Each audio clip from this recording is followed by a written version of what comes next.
Tercetusnya hubungan dagang dengan Uni Eropa memunculkan harapan baru terhadap ekonomi Indonesia. Hal ini terjadi menyusul dilakukannya Perjanjian Dagang Indonesia-European Union Comprehensive Economic Partnership Agreement.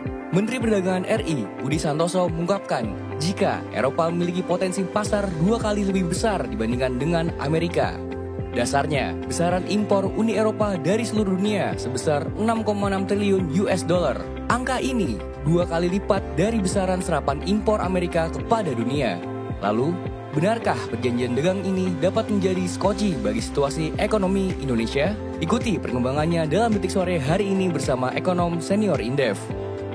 Beralih ke Deli Serdang, Detik Sore akan mengulas lebih dalam tentang peristiwa penyegelan bangunan gedung sekolah di kawasan Petumbukan, Kecamatan Galang, Deli Serdang.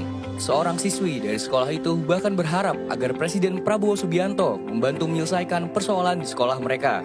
Peristiwa ini didasari oleh perbedaan kepemilikan tanah dan bangunan sekolah. Lalu, bagaimana situasi terkini atas peristiwa ini? Ikuti laporan langsung jurnalis Detik Sumut selengkapnya hanya di Indonesia Detik ini. Skuad asuhan Gerald van der Berg akan menjalani laga perdananya hari ini melawan Brunei Darussalam. Dirinya telah mengumumkan 23 nama pemain timnas Indonesia yang akan dibawa dalam kompetisi ini. Di antaranya terdapat nama-nama seperti Jens Raven, Brandon Schuneman, dan nama-nama andalan seperti Doni Tripamungkas serta Hoki Caraka. Seberapa besar peluang Garuda Muda meraih poin penuh di partai perdananya? Siapa pemain yang akan jadi sorotan? Simak obrolannya bersama redaktur Detik Sport hanya dalam Sunset Talk. Ikuti berita-berita menarik Detikcom dalam sehari secara langsung hanya di Detik Sore. Jangan lupa follow media sosial kita agar tidak ketinggalan update berita terbaru.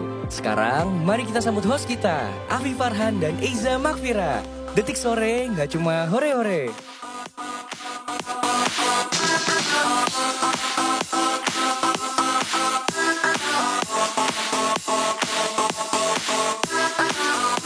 Jadinya kayak Hah? Asik. pedal kali sekarang. Pedal. Ini dong. Kita stretching dulu. Bola api, Detikers. bola api. Bukan siapa Belda. Barangkali kita Belda ya.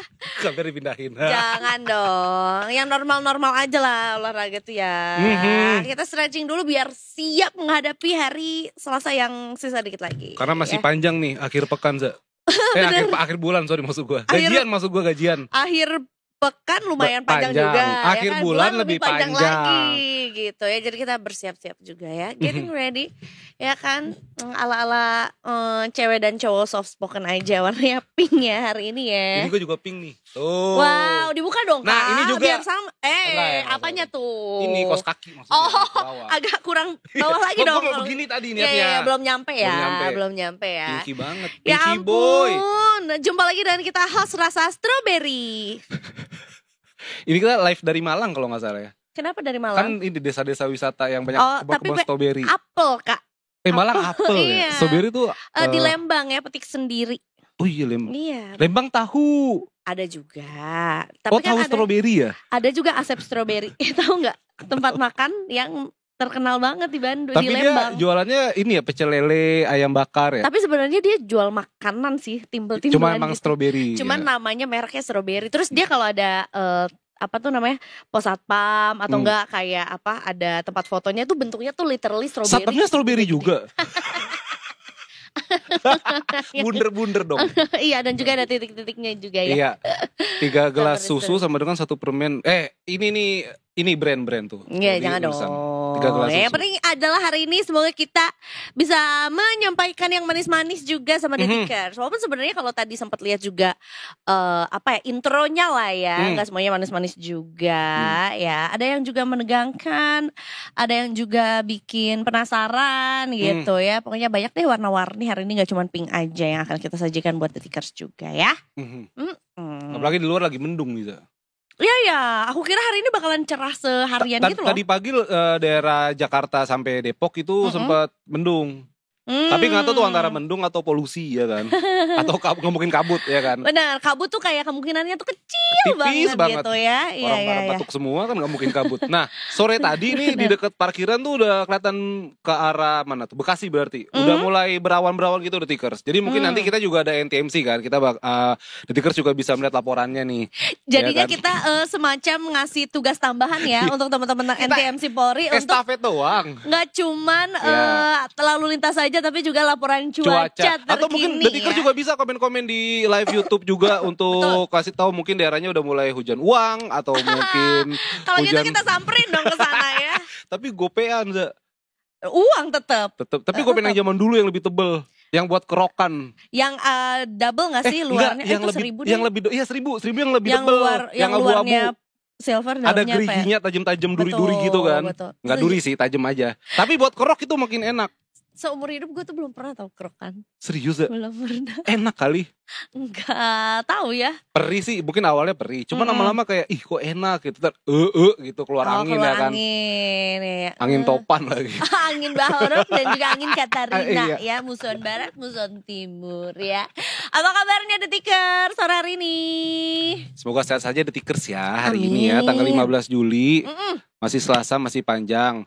Betul. Tapi mungkin beberapa The Tickers ada yang lagi sedih, Za. Kenapa tuh? Karena jagoan-jagoan badmintonnya khususnya udah pada bertumbangan di Japan Open. Tidak. Jadi Padahal kan ini adalah salah satu cabur andalan Indonesia ya. Itu dia masalahnya. Jadi kan The Tickers setelah kemarin libur tuh kompetisi bulu tangkis kan. Ini mulai lagi Japan Open nih, Za, 2025 di Tokyo ya kan. Betul. Nah, dua unggulan Indonesia, dua jago Indonesia dari tunggal putra sama tunggal putri langsung gugur di babak pertama. Jojo, Jonathan Christie Dan sama Sinta. Nah, Sinta dan Jojo. suka Kiong Racun, makan ya kan? so nice. Udah ada iklannya lagi. Nah, jadi Jojo sama Sinta.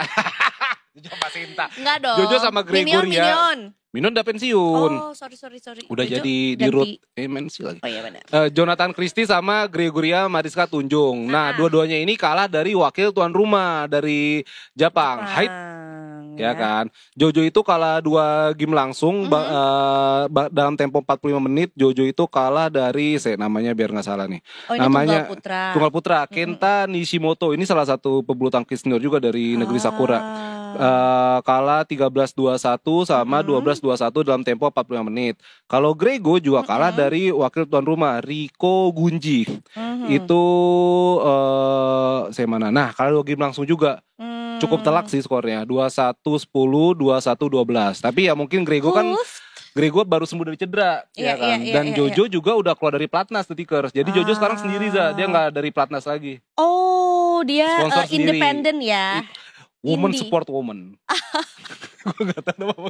Kok ada kata-kata independen, gue pengen itu aja pokoknya nyambungnya. Indie ya, nggak pakai label ya kan. Yes, indie nggak pakai barens. Itu berarti itu pakainya Indra Bekti ya. Kalau indie barens. Dia mereka tuh berarti yang tunggal putra tunggal putri kalah udah selesai. Nah, kalau yang ganda, tapi ada wakil lainnya. Ganda tuh kayak Rehan campuran? Gloria itu lanjut. Terus juga Alwi Farhan pebulu tangkis muda, bukan Alwi Farhan ya. Itu juga lanjut. Ya kita sebenarnya bisa dibilang emang PBSI prestasinya lagi ini, Za, bulu tangkis tuh lagi turun banget lah, lagi loyo banget gitu. Apalagi ya sekarang PBSI juga udah mulai bersih-bersih juga begitu kan. Dan beberapa pelatih kayak Coach Nagapi, Heri Ip itu kan ditransfer ke Malaysia. Kemarin juara kejuaraan Asia. Terus juga Irwan Syah ke India. Oh, udah gak sama Aca. Udah enggak. Udah jadul ya. Udah enggak. Sorry jadul banget tuh Aca. Itu apa sih, apa itu ya? Heart. Yang ada Nirna Zubir juga. Hati-hati ya kan. Enggak dong, enggak pakai. Itu Tickers. Jadi ya sebenarnya masih ada beberapa wakil ya, kita doakan semoga wakil-wakil lainnya terutama yang muda-muda sih kayak Alwi Farhan itu bisa lebih oke lah gitu kan. Betul. Ya mungkin sekarang banyak banget juga para badminton lovers bilang udahlah nih udah selesai nih masanya Jojo, masanya Grego, masanya Anthony Sinisuka Ginting. Tapi ya pasti mereka tuh masih berjuang untuk Indonesia. Kita tetap support mereka dan juga semoga bisa bangkit di turnamen selanjutnya. Amin. Itu ganti sepatu langsung main. Aku badminton kayaknya agak kurang ya skill aku di situ. Capek sih aku main badminton, Za. Bener. Catur. Sambil duduk ya. Sambil nonton Netflix, sambil makan. Ya fokus dong Kak. Tapi kan lawannya komputer, bisa lebih lama. Oh, bisa caturnya. Tapi kalau catur lawan komputer tetap hitungannya olahraga juga sih. Tetep Catur ya? itu kan olahraga juga sebenarnya. Iya. Olahraga kan juga nggak cuma fisik kan, itu kan lebih pikiran, psikis kan, strategi. Betul, strategi juga. Ya. Semoga kita doakan semoga perwakilan dari Indonesia juga di Japan Open ya. Masih ada harapan juga. Kita kasih semangat yang luar biasa juga. Kayaknya sekarang yang lagi naik, bukan sekarang ya, maksudnya lawan-lawan tangguhnya Indonesia tuh untuk badminton tuh Jepang tadi kan juga Jepang, kita agak disapu bersih sih sebenarnya ya. Tuan rumah. Denmark juga. Ya Denmark sebenarnya ya Axelsen masih masih. China. India tuh sebenarnya. Oh gitu. India lebih oke. Kalau China itu mereka tuh kayak nggak ada estafet, mereka dari yang usia 17 udah mulai oke. Oh. Karena mereka regenerasinya cepet banget. Iya, karena kan masyarakatnya banyak sekali Nah, itu dia ya kan. Tapi kita juga nggak kalah banyak sebenarnya kalau urusan banyak anak jago badminton. Tagline apa itu dimarahin loh nanti kalau banyak anak ya cukup 2 aja ya. Cukup 2 aja cukup.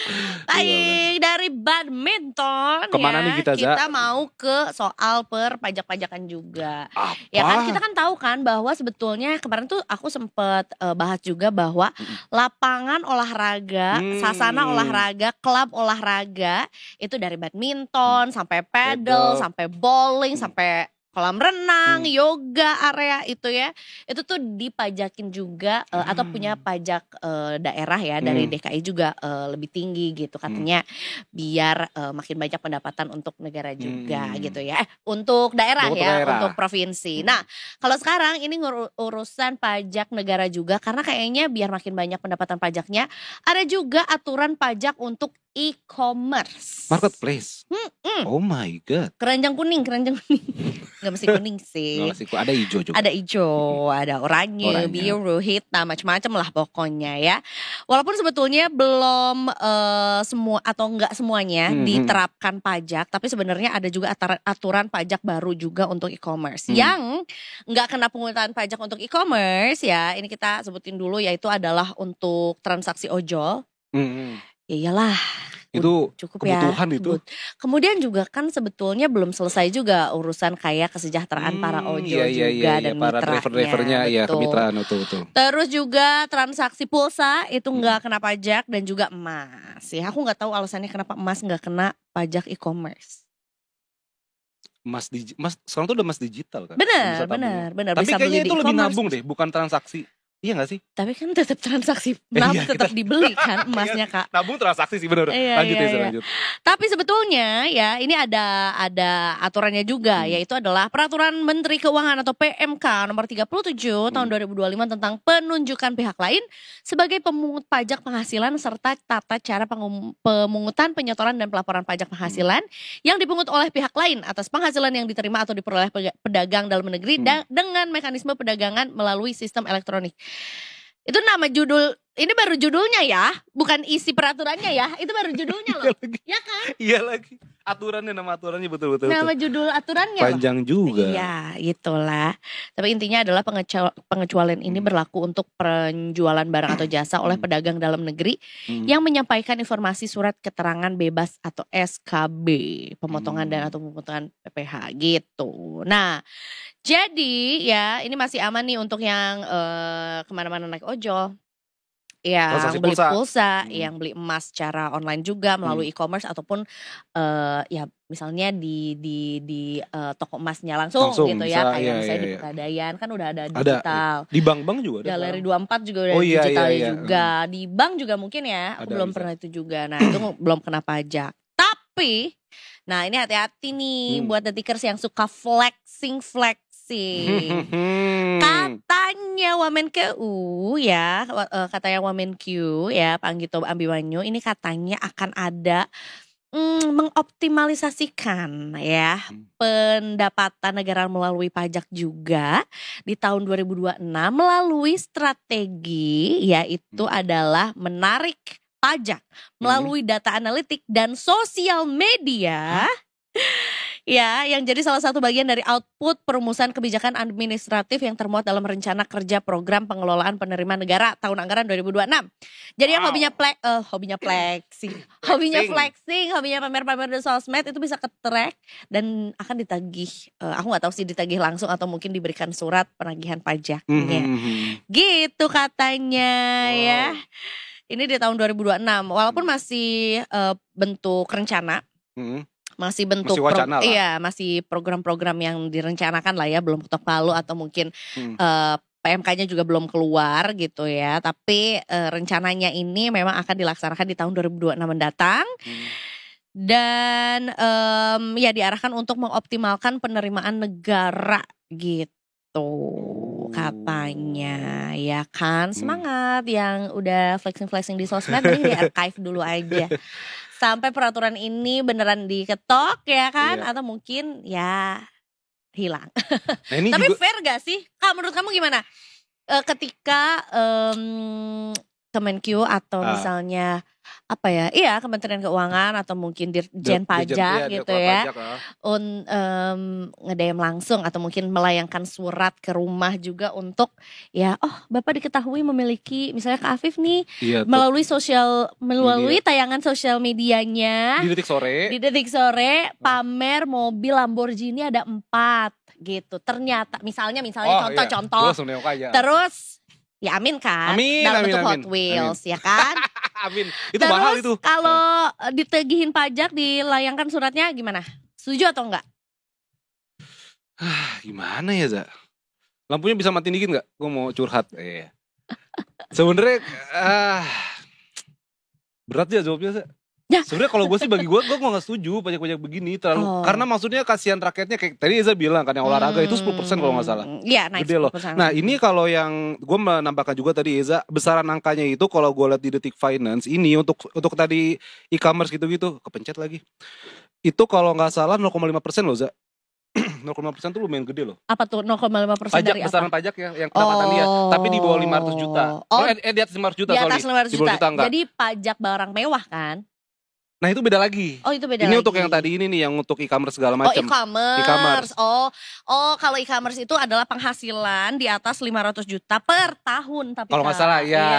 Cuma ya kalau setuju atau enggak ya sebenarnya kasihan sih Za. Maksudnya kita apa dipajakin loh semua. Olahraga dipajakin, kita belanja dipajakin juga, UMKM dipajakin juga. Tapi kan kalau yang pamerin di sosmed kan flex, nggak mungkin kan pamer hal yang biasa aja gitu. Pasti kan pamernya punya mobil apa atau punya rumah di mana, punya villa. Itu lebih ke akhlak gitu. Buat apa pamer Detikers? Iya kan? Iya kan. Ih macet nih. Tapi belum berdamkar kalau nggak salah. Itu flexing banget ya kan. Sebenarnya kalau gini Za, gue waktu itu pernah ngobrol sama wartawan senior. Dia udah lama di BBC di Inggris. Dia orang Indonesia. Tinggal di sana 18 tahun. Istrinya itu punya penyakit, gue lupa namanya, pokoknya penyakit di otak yang mana dia bisa black out kalau ada di tempat umum. Jadi dia nggak bisa, dia nggak bisa ngelihat banyak orang begitu atau situasi itulah. Dia kan sebenarnya ya pendatang kan, maksudnya kan datang ke sana. Bosnya bukan warga asli Inggris kan. Tetapi pemerintah Inggris ngasih dia mobil untuk kemana-mana. Walaupun mesin nggak dibayar, tapi mobil dikasih. Dan itu merupakan salah satu benefit dari yang pajak itu loh. Maksudnya karena pemerintah Inggris itu pajaknya benar-benar jelas, nggak dikorupsi terutama. Masuk gua ke situ deh tadi, nggak dikorupsi. Jadi semua masyarakatnya dapat. Nah jadi semakin tinggi penghasilan, semakin tinggi pajak, tapi masyarakat yang kelas bawah tuh benar-benar mendapatkan itu Za. Betul. Bahkan tepat sasaran ya. Tepat sasaran. Bahkan dia seorang pendatang, dia pendatang kerja di sana, visanya masih paspor Indonesia kok, belum dinaturalisasi jadi warga Inggris gitu kan.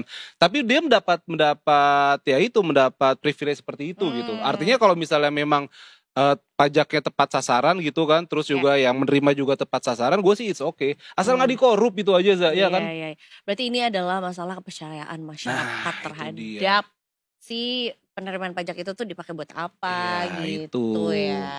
Walaupun sebenarnya ya ya mungkin willingness masyarakat juga untuk bayar pajak lebih juga jadinya lebih tinggi lagi kalau misalnya tahu si pajaknya tuh ya sesuai lah gitu ya penggunaan pajaknya gitu. Bisa rajin bayar pajak kan pasti. Oh insya Allah. Was-was ya kalau nggak bayar pajak ya. Iya nggak, jujur nggak? Iya kan. Maksudnya kalau ya oke lah, kita nggak suka nih nih pajak dikorupsi, tapi ya gue bulan ini pajak motor harus bayar. Mau nggak mau gue harus bayar gitu. PBB juga harus bayar. Yang per tahunan kita itu tak bayar pajak kok pemerintah, cuma jangan dikorup itu aja.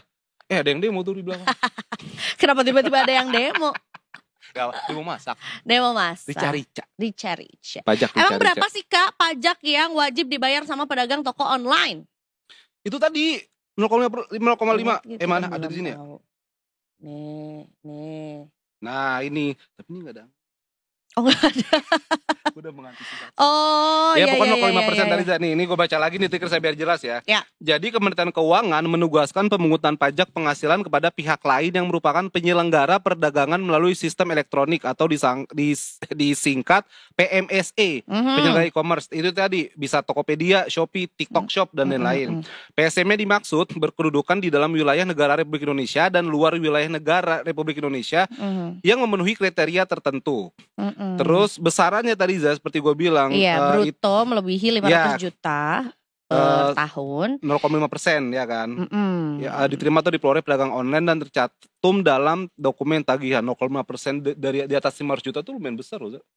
Per tahun ya, berarti per Iya. bulanan itu bisa sekitar 50 something juta lah ya. Yes, gituan. Ya 50-an kurang lah, hampir 50 jutaan. Gitu ya per bulannya. Iya sih. Baiklah kalau begitu, semangat untuk teman-teman UMKM terutama yang jualan di online juga, di e-commerce juga. Ya, ya mudah-mudahan tidak menjadi pematah semangat itu. untuk yang mau berwirausaha, karena pasti yang juga berwirausaha nggak tahu nih angkanya mungkin bisa jadi meningkat karena banyak PHK, karena mungkin juga that's the only option juga gitu untuk cari pendapatan baru gitu ya, atau pencarian baru. Jadinya mumet jadi pengen nyapa Brigadir Ade aja biar semangat. Biar semangat dan biar tahu jalanan. Zah udah pulang bentar lagi 3:30. Boleh, silakan. Selamat sore Brigadir Ade. Selamat sore Afif dan Eka. Wah, sudah hujan Brigadir Ade nih. Di mana nih Brigadir Ade posisinya? Setelah hujan sih lebih tepatnya, soalnya di sini udah reda. Lagi ada aroma-aroma petrichor alias aroma setelah hujan. Ya, nah itu enak banget tuh sama singkong goreng. Aroma hujan enak kan? Bener-bener. Sama kopi. Yang enaknya tuh aroma hujannya atau singkong gorengnya? Aroma hujan sambil makan singkong goreng. Kalau aroma hujan doang jadi bingung gitu mau kemana. Boleh. Baiklah Brigadir Ade, silakan laporannya. Baik, terima kasih Afif dan Eza. Selamat sore Detikar. Saat ini saya berada di kawasan Simpang Cawang Uki, Jakarta Timur. Untuk arus lalu lintas tepat di belakang saya, yakni dari arah Kalimalang yang akan menuju ke arah Semanggi ataupun menuju ke arah PGC Cililitan, arus lalu lintasnya terpantau ramai lancar. Dan begitupun dari arah PGC Cililitan yang akan menuju ke arah Halim ataupun menuju ke arah Semanggi, arus lalu lintasnya juga terpantau ramai lancar. Perlambatan kecepatan kendaraan pun terjadi hanya menjelang traffic light. Selepas traffic light, kendaraan dapat maju dengan kecepatan normal. Dan kami menghimbau bagi pengendara yang akan melintas di kawasan ini melihat banyaknya aktivitas angkutan umum yang melintas. Untuk antisipasi banyaknya aktivitas kendaraan tersebut yang menaik turunkan penumpang tidak pada tempatnya di kawasan ini. Serta mengingat di kawasan ini setelah diguyur hujan, harap bagi para pengendara untuk menjaga batas kecepatan maksimal kendaraan Anda mengingat jalanan licin. Dan kemudian selanjutnya dari arah Semanggi yang akan menuju ke arah Cawang ataupun menuju ke arah Manggarai, arus lalu lintasnya juga terpantau kondusif lancar. Harap bagi para pengendara yang akan melintasi kawasan ini untuk tetap berhati-hati. Dan kawasan ini juga merupakan kawasan penerapan ganjil genap yang akan diberlakukan pada pukul 4 sore nanti hingga pukul 9 malam. Dan kemudian perlu kami informasikan juga bahwa operasi patuh 2025 sudah dilaksanakan sejak tanggal 14 Juli dan akan berakhir di tanggal 27 Juli 2025. Harap bagi para pengendara untuk mematuhi marka jalan yang berlaku serta arahan petugas kami yang berada di lapangan. Dan demikian informasi yang dapat kami sampaikan. Dan bagi Anda yang ingin mendapatkan informasi tentang kondisi arus lalu lintas terkini, Anda dapat menghubungi call center kami di 1500669 atau dapat melalui SMS Center di 9119. Stop pelanggaran, stop silakan, keselamatan untuk kemanusiaan, Indonesia Aktif dan salam presisi. Demikian Brigadir Ade Sinta melaporkan, selanjutnya kembali pada Afif dan Eza di studio. Baik, Brigadir Ade mau tanya di Cawang sekarang masih mendung atau cukup cerah begitu atau ada potensi hujan lagi nih kira-kira? Ada geluduk, ada check sound gitu? Kayaknya udah nggak hujan lagi ya. Udah nggak hujan lagi ya. Mudah-mudahan tadi biar menghilangkan debu aja hujannya ya. Biar yang pada pulang kerjanya lebih nyaman di jalanan juga. Baiklah, terima kasih banyak Brigadir Ade atas laporannya sore hari ini. Salam presisi. Baik, terima kasih. Salam presisi. Nah, berarti nggak rata hujannya. Betul. Di sini belum. Betul. Belum, di sini belum. Iya, dan aku kira bahkan hari ini bakalan cerah banget karena tadi pagi aku bangun tuh lumayan biru lah ya. Lumayan. Oh, itu mah Chelsea kali. Habis juara. Dibahas mulu udah 2 hari. Gue sampai di atas. Pip, lu gimana Chelsea kok juara? Ya, it's life. Waduh. Karena memang kadang-kadang kehidupan tuh gak bisa ditebak kan ya. Kadang-kadang itu sometimes. Kenapa, why? Woi, kenapa never gak pernah? Oke guys, kita Kita break dulu lagi. kan? Kita break dulu lagi. Oke deh kalau gitu. Gue tadi mau baca ini, tapi oke lah kita break dulu. Apa mau baca apa? Nggak tahu, baru nyalain. Habis itu masih banyak informasi lainnya guys, terutama jelang Piala AFF nanti malam mulai Indonesia Brunei. Jadi jangan kemana-mana, tetap di Detik Re. Nggak cuma horeho. Re.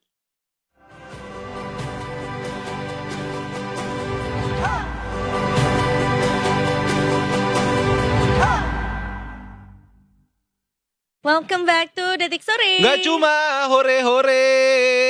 Kalau kemarin kita cukup hore-hore juga karena kemarin adalah hari pertama anak-anak sekolah masuk untuk sekolah Kerja. ya.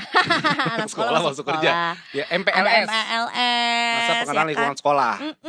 Gitu kan.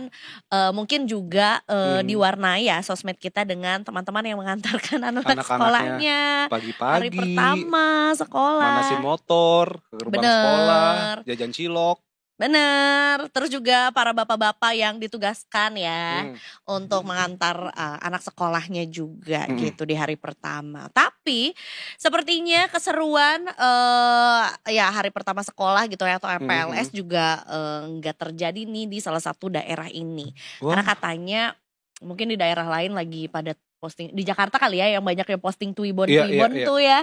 Saya sudah siap untuk MPLS sekolah ini misalnya. Atau mungkin juga kalau teman-teman aku yang cewek-cewek adalah nganterin anak-anaknya sekolah tuh kayak aduh melo banget anakku udah sekolah gitu ya, hari pertama udah gede gitu ya.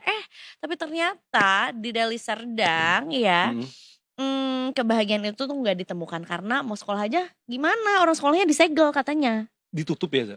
Disegel iya, gak boleh sekolah di situ. Katanya apa belajar di luar ya?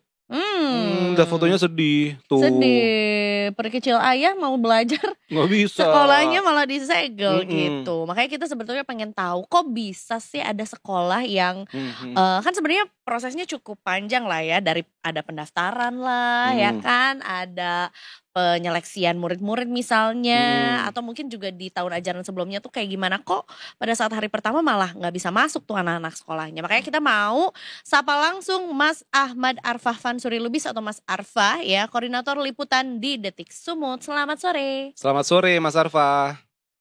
Sore Mas, Mbak. Nah Mas Arfah ini lagi di sekolah swasta ini kayaknya ya. Bagus soalnya belakangnya. Di luar negeri kayaknya ini sekolahnya ya. Beda belakangnya soalnya. Ya Mas Arfah, betul ya berita yang kita dapatkan juga ya dari Detik Sumut bahwa ketika orang lain lagi seru-seruan gitu ya, hari pertama sekolah gitu ya, hari ini masuk ke hari kedua juga, tapi di Deli Serdang nggak terjadi seperti itu karena sekolahnya disegel. Apa nih apa yang terjadi sebetulnya Mas Arfah? Ya nama sekolah itu sekolah Al-Wasliyah ya, ada dua jenis sekolah itu MTS dan MA. Jadi ada 2 tingkatan SMP dan SMA. Jadi yang terjadi itu sebenarnya adalah gedung sekolah itu milik pemerintah kabupaten. Tapi tanahnya yang tempat sekolah itu berada milik organisasi Al-Wasliyah namanya, organisasi Islam. Nah, persoalan ini sudah berlarut terjadi. Awalnya gedung itu dipakai oleh SMP Negeri 2 Deli Serdang. Kemudian ada kesepakatan Pemkab memberikan guna pakai ke Al-Wasliyah terhadap gedung itu di zaman pemerintahan sebelum yang sekarang ini, sebelum bupati sekarang di 2024 diserahkan ke Al-Wasliyah. Al-Wasliyah menggunakannya untuk sekolah. Kemudian setelah pemilu ada bupati baru, sekolah itu diambil lagi oleh Pemkab. Gedungnya ditarik kembali oleh Pemkab sehingga sampai hari ini anak-anak siswa-siswa ini nggak boleh masuk ke gedung ya, bukan nggak boleh masuk ke wilayah sekolah. Tanahnya itu tetap punya Al-Wasliyah, gedungnya aja yang dikunciin semua sama Pemkab dan dijaga oleh Satpol PP. Itu terlihat ada Satpol PP. Oh. Gitu. Ini sampai hari ini Mas masih kunci gedungnya dan anak-anak masih belajar di pinggir jalan seperti video yang kita lihat ini. Ya, ini awalnya ini semalam ya, ini kondisi semalam tidak boleh masuk ke dalam lingkungan. Tapi semalam juga sebenarnya sudah diizinkan masuk. Hari ini siswa-siswi ini sudah masuk ke dalam di luar, tetap di luar gedung, didirikan tenda untuk tempat belajar. Jadi orang ini belajar menggunakan tenda. Kayak seperti Tetap pengungsian ya, padahal sebenarnya nggak ada bencana alam gitu ya, kasihan juga. Iya benar. Oke, Mas, berarti ini kan ada peralihan atau peraturan pemerintah daerah juga gitu ya semenjak bergantinya gubernur, bupati ya? Bupati juga gitu ya, yang adalah sebetulnya bukan pada saat di ajaran baru ini, which di akhir tahun lalu gitu ya. Itu berarti sejak apakah tidak ada surat peringatan atau pemberitahuan atau pemindahan lokasi untuk adik-adik MA dan MTS berarti yang gedungnya tidak bisa dipakai lagi gitu? Iya, perjalanan ini sebenarnya sudah berbulan-bulan ya. Terutama setelah bupati baru dilantik. Pada bulan Mei kemarin, teman-teman dari Al-Wasliyah sudah sempat melakukan aksi unjuk rasa di depan kantor bupati terkait persoalan ini juga di bulan Mei kemarin. Kemudian dilakukan dialog lah, sebenarnya Pemkab itu memberikan ruang untuk kepada Al-Wasliyah gedung itu akan dihibahkan kepada Al-Wasliyah. Tapi Pemkab kasih syarat, ada syarat utama yaitu sesuai dengan Pemkab ini pegangannya itu Permendagri ya. Gedung yang bisa dihibahkan itu harus tidak dipakai lagi. Jadi Pemkab sebenarnya memberikan ruang untuk menghibahkan tapi tidak dipakai lagi. Sementara untuk SMP Negeri 2 yang menggunakan gedung itu masih ada 2 angkatan, kelas 2 dan kelas 3 SMP. Jadi Pemkab bisa memberikan itu setelah 2 tahun semuanya tamat dulu. Nah, kondisi ini tidak memungkinkan menurut Al-Wasliyah karena apa? Di sekolah itu sudah dipakai untuk siswa-siswi Al-Wasliyah. Nah gitu dia. Jadi polemiknya di situ. Sementara siswa-siswi SMP 2 tadi yang awalnya menggunakan tempat itu sudah dipindahkan ke gedung SMP Negeri 1 Kecamatan Galang namanya di Deli Serdang. Begitu dia. Jadi ini cukup kacau balau juga gitu ya. Dimana sebetulnya juga murid-murid SMP 2 itu jadinya menggunakan gedung yang digunakan sama SMP Negeri 1 yang artinya secara bergantian gitu ya selama masa transisi ini gitu. Oh begitu Mas. Ini bahkan di Titik Sumut ada juga beritanya soal siswa yang sampai minta tolong ke Pak Prabowo Mas ya. Salah seorang siswa bernama Reva yang mengaku katanya pas sekolah itu sering ditimpuki batu begitu Mas. Oh iya, berarti sempat ada konflik juga gitu ya, bukan hanya maksudnya tidak berjalan dengan baik-baik gitu ya. Jadi semalam waktu ketua DPRD datang, kan awalnya kan tidak boleh masuk ke wilayah sekolah, makanya tadi yang di pinggir jalan. Ketika ketua DPRD datang, dibukalah gerbangnya dan siswi itu masuk ke dalam lingkungan ya. Baru disitulah si siswi tadi mengutarakan kepada ketua DPRD minta bantuan, minta tolong kepada Pak Prabowo, pada ketua DPRD supaya persoalan sekolah ini segera selesaikan. Mereka juga merasa ada intimidasi dengan lemparan-lemparan ke gedung ya, yang mereka akui begitu, gitu kira-kira. Baik, kemudian juga hari ini ada Satpol PP juga gitu ya, yang tentunya juga tidak semata-mata datang, ada pihak lain mungkin yang memanggil Satpol PP untuk bisa menertibkan siswa yang ada di sana atau bagaimana Mas? Ya, Satpol PP itu dikerahkan oleh Pemkab Deli Serdang sebagai aparatnya pemerintah ya. Satpol PP itu yang dalam video dilihat kalau lagi menggembok nih gedung-gedungnya. Jadi yang digembok mereka sekarang itu adalah bangunannya lagi, bukan pagarnya lagi. Jadi siswa-siswi itu masuk ke lingkungan, tapi belajar, tapi semua gedungnya itu karena punya Pemkab digembok, tidak diizinkan untuk digunakan. Tapi tadi ada beberapa kursi, meja yang dalam ruangan itu diambil karena dianggap sebagai miliknya Al-Wasliyah. Jadi bisa digunakan siswa-siswi saat belajar di tenda tadi, gitu dia. Mas, kalau respon orang tua murid seperti apa Mas? Apakah ya sebenarnya kan menjadi korbannya begitu murid sebenarnya. Dan juga para orang tua mungkin mereka kebingungan Mas, atau mereka mungkin ya membawa ini respon membawa ini ke pengadilan begitu atau bagaimana Mas? Ya. dari orang tua sebenarnya ya merasa bingung ya dengan kondisi yang terjadi, apalagi yang sekolah di situ bukan siswa-siswi baru, ada yang sudah 2 tahun, ada yang 3 tahun gitu ya. Jadi mereka kebingungan kalau mau memindahkan seperti apa gitu. Tapi memang sementara ini mereka masih menunggu proses yang sedang terjadi, dialog yang sedang terjadi. Soal adanya gugatan ke pengadilan, sebenarnya persoalan ini sudah lama. Gedung itu sebenarnya sudah diputuskan oleh pengadilan tahun 2009. Oh wow, lama sekali ya.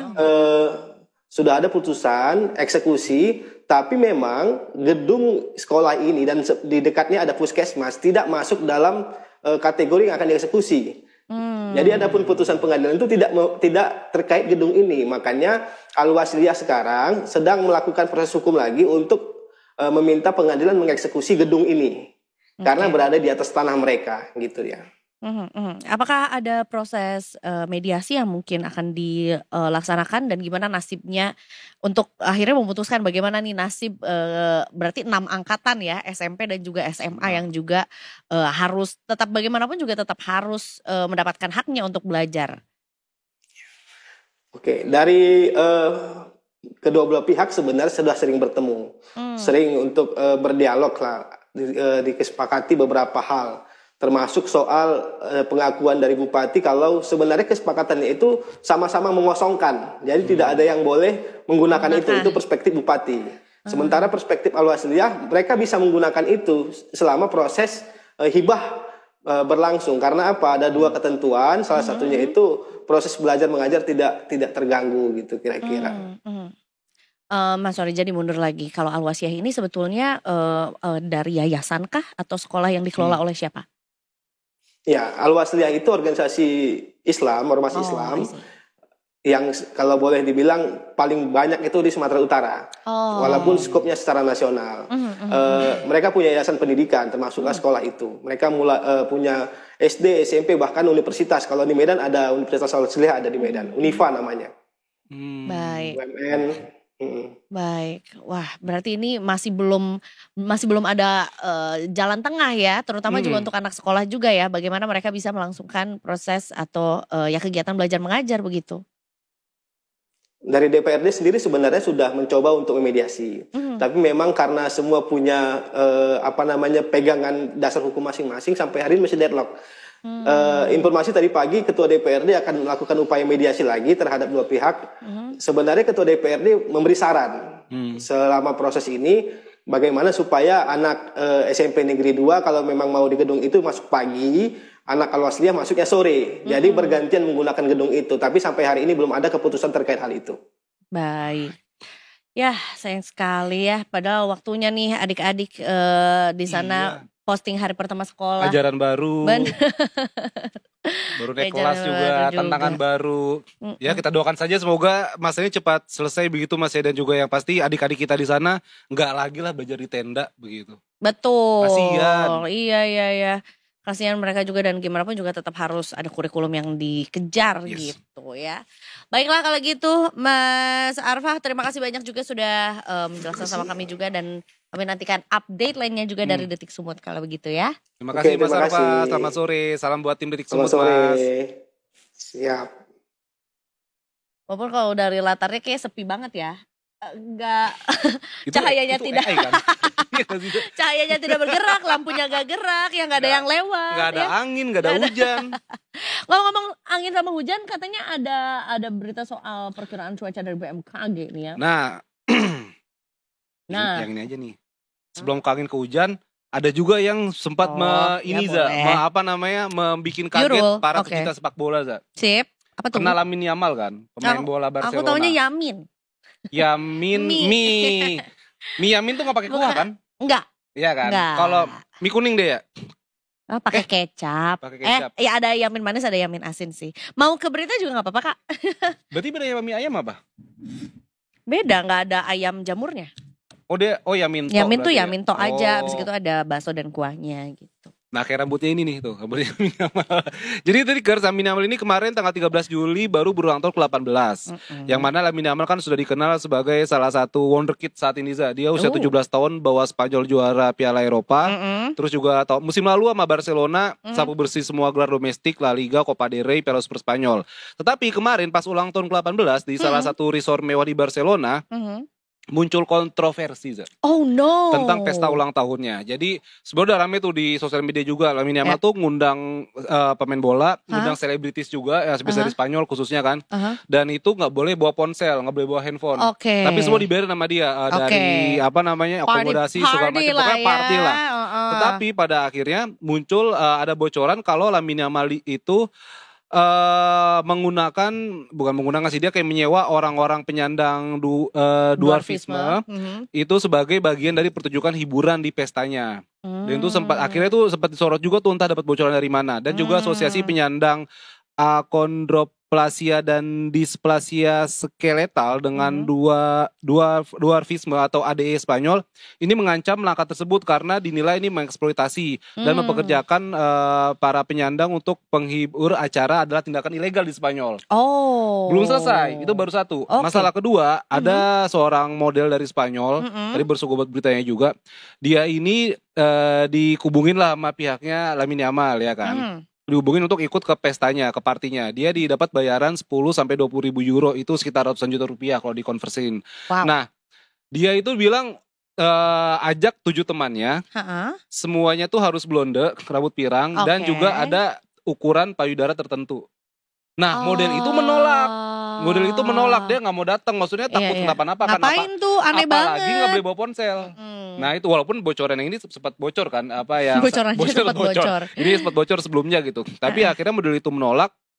Terus dia speak up ke media, dia bilang itu kan, walaupun pada akhirnya si model ini diserang juga sama fans Barcelona. Lu ini kali ngada-ngada. Iya ngada-ngada, aji mumpung ya kan, biar tenar segala macam. Dan dia kemarin Senin kemarin dia posting kalau dia bicara apa adanya, dia nggak dibuat-buat dan dia nggak nuduh siapapun, dia cuman ya gue diminta itu ya gue nggak mau gitu loh. Dan juga yang pasti kan Lamine Yamal baru 18 tahun, dia salah satu calon pemain bintang ya. Semakin tinggi pohon semakin tinggi anginnya kan, semakin kencang anginnya. Ya mungkin ini juga ya cobaan lah buat Lamine Yamal lah. Jangan aneh-aneh lah, Dek. Dek, tolong lah, Dek. Baru 18 tahun ya. 18 tahun, mungkin Dek. dia ini star syndrome kali ya. Bisa jadi ngerasa jadi ya baru dapat spotlight gitu kan ya. Dapat panggung. Aku pikir aku yang paling hebat. Wow, merasa paling jago.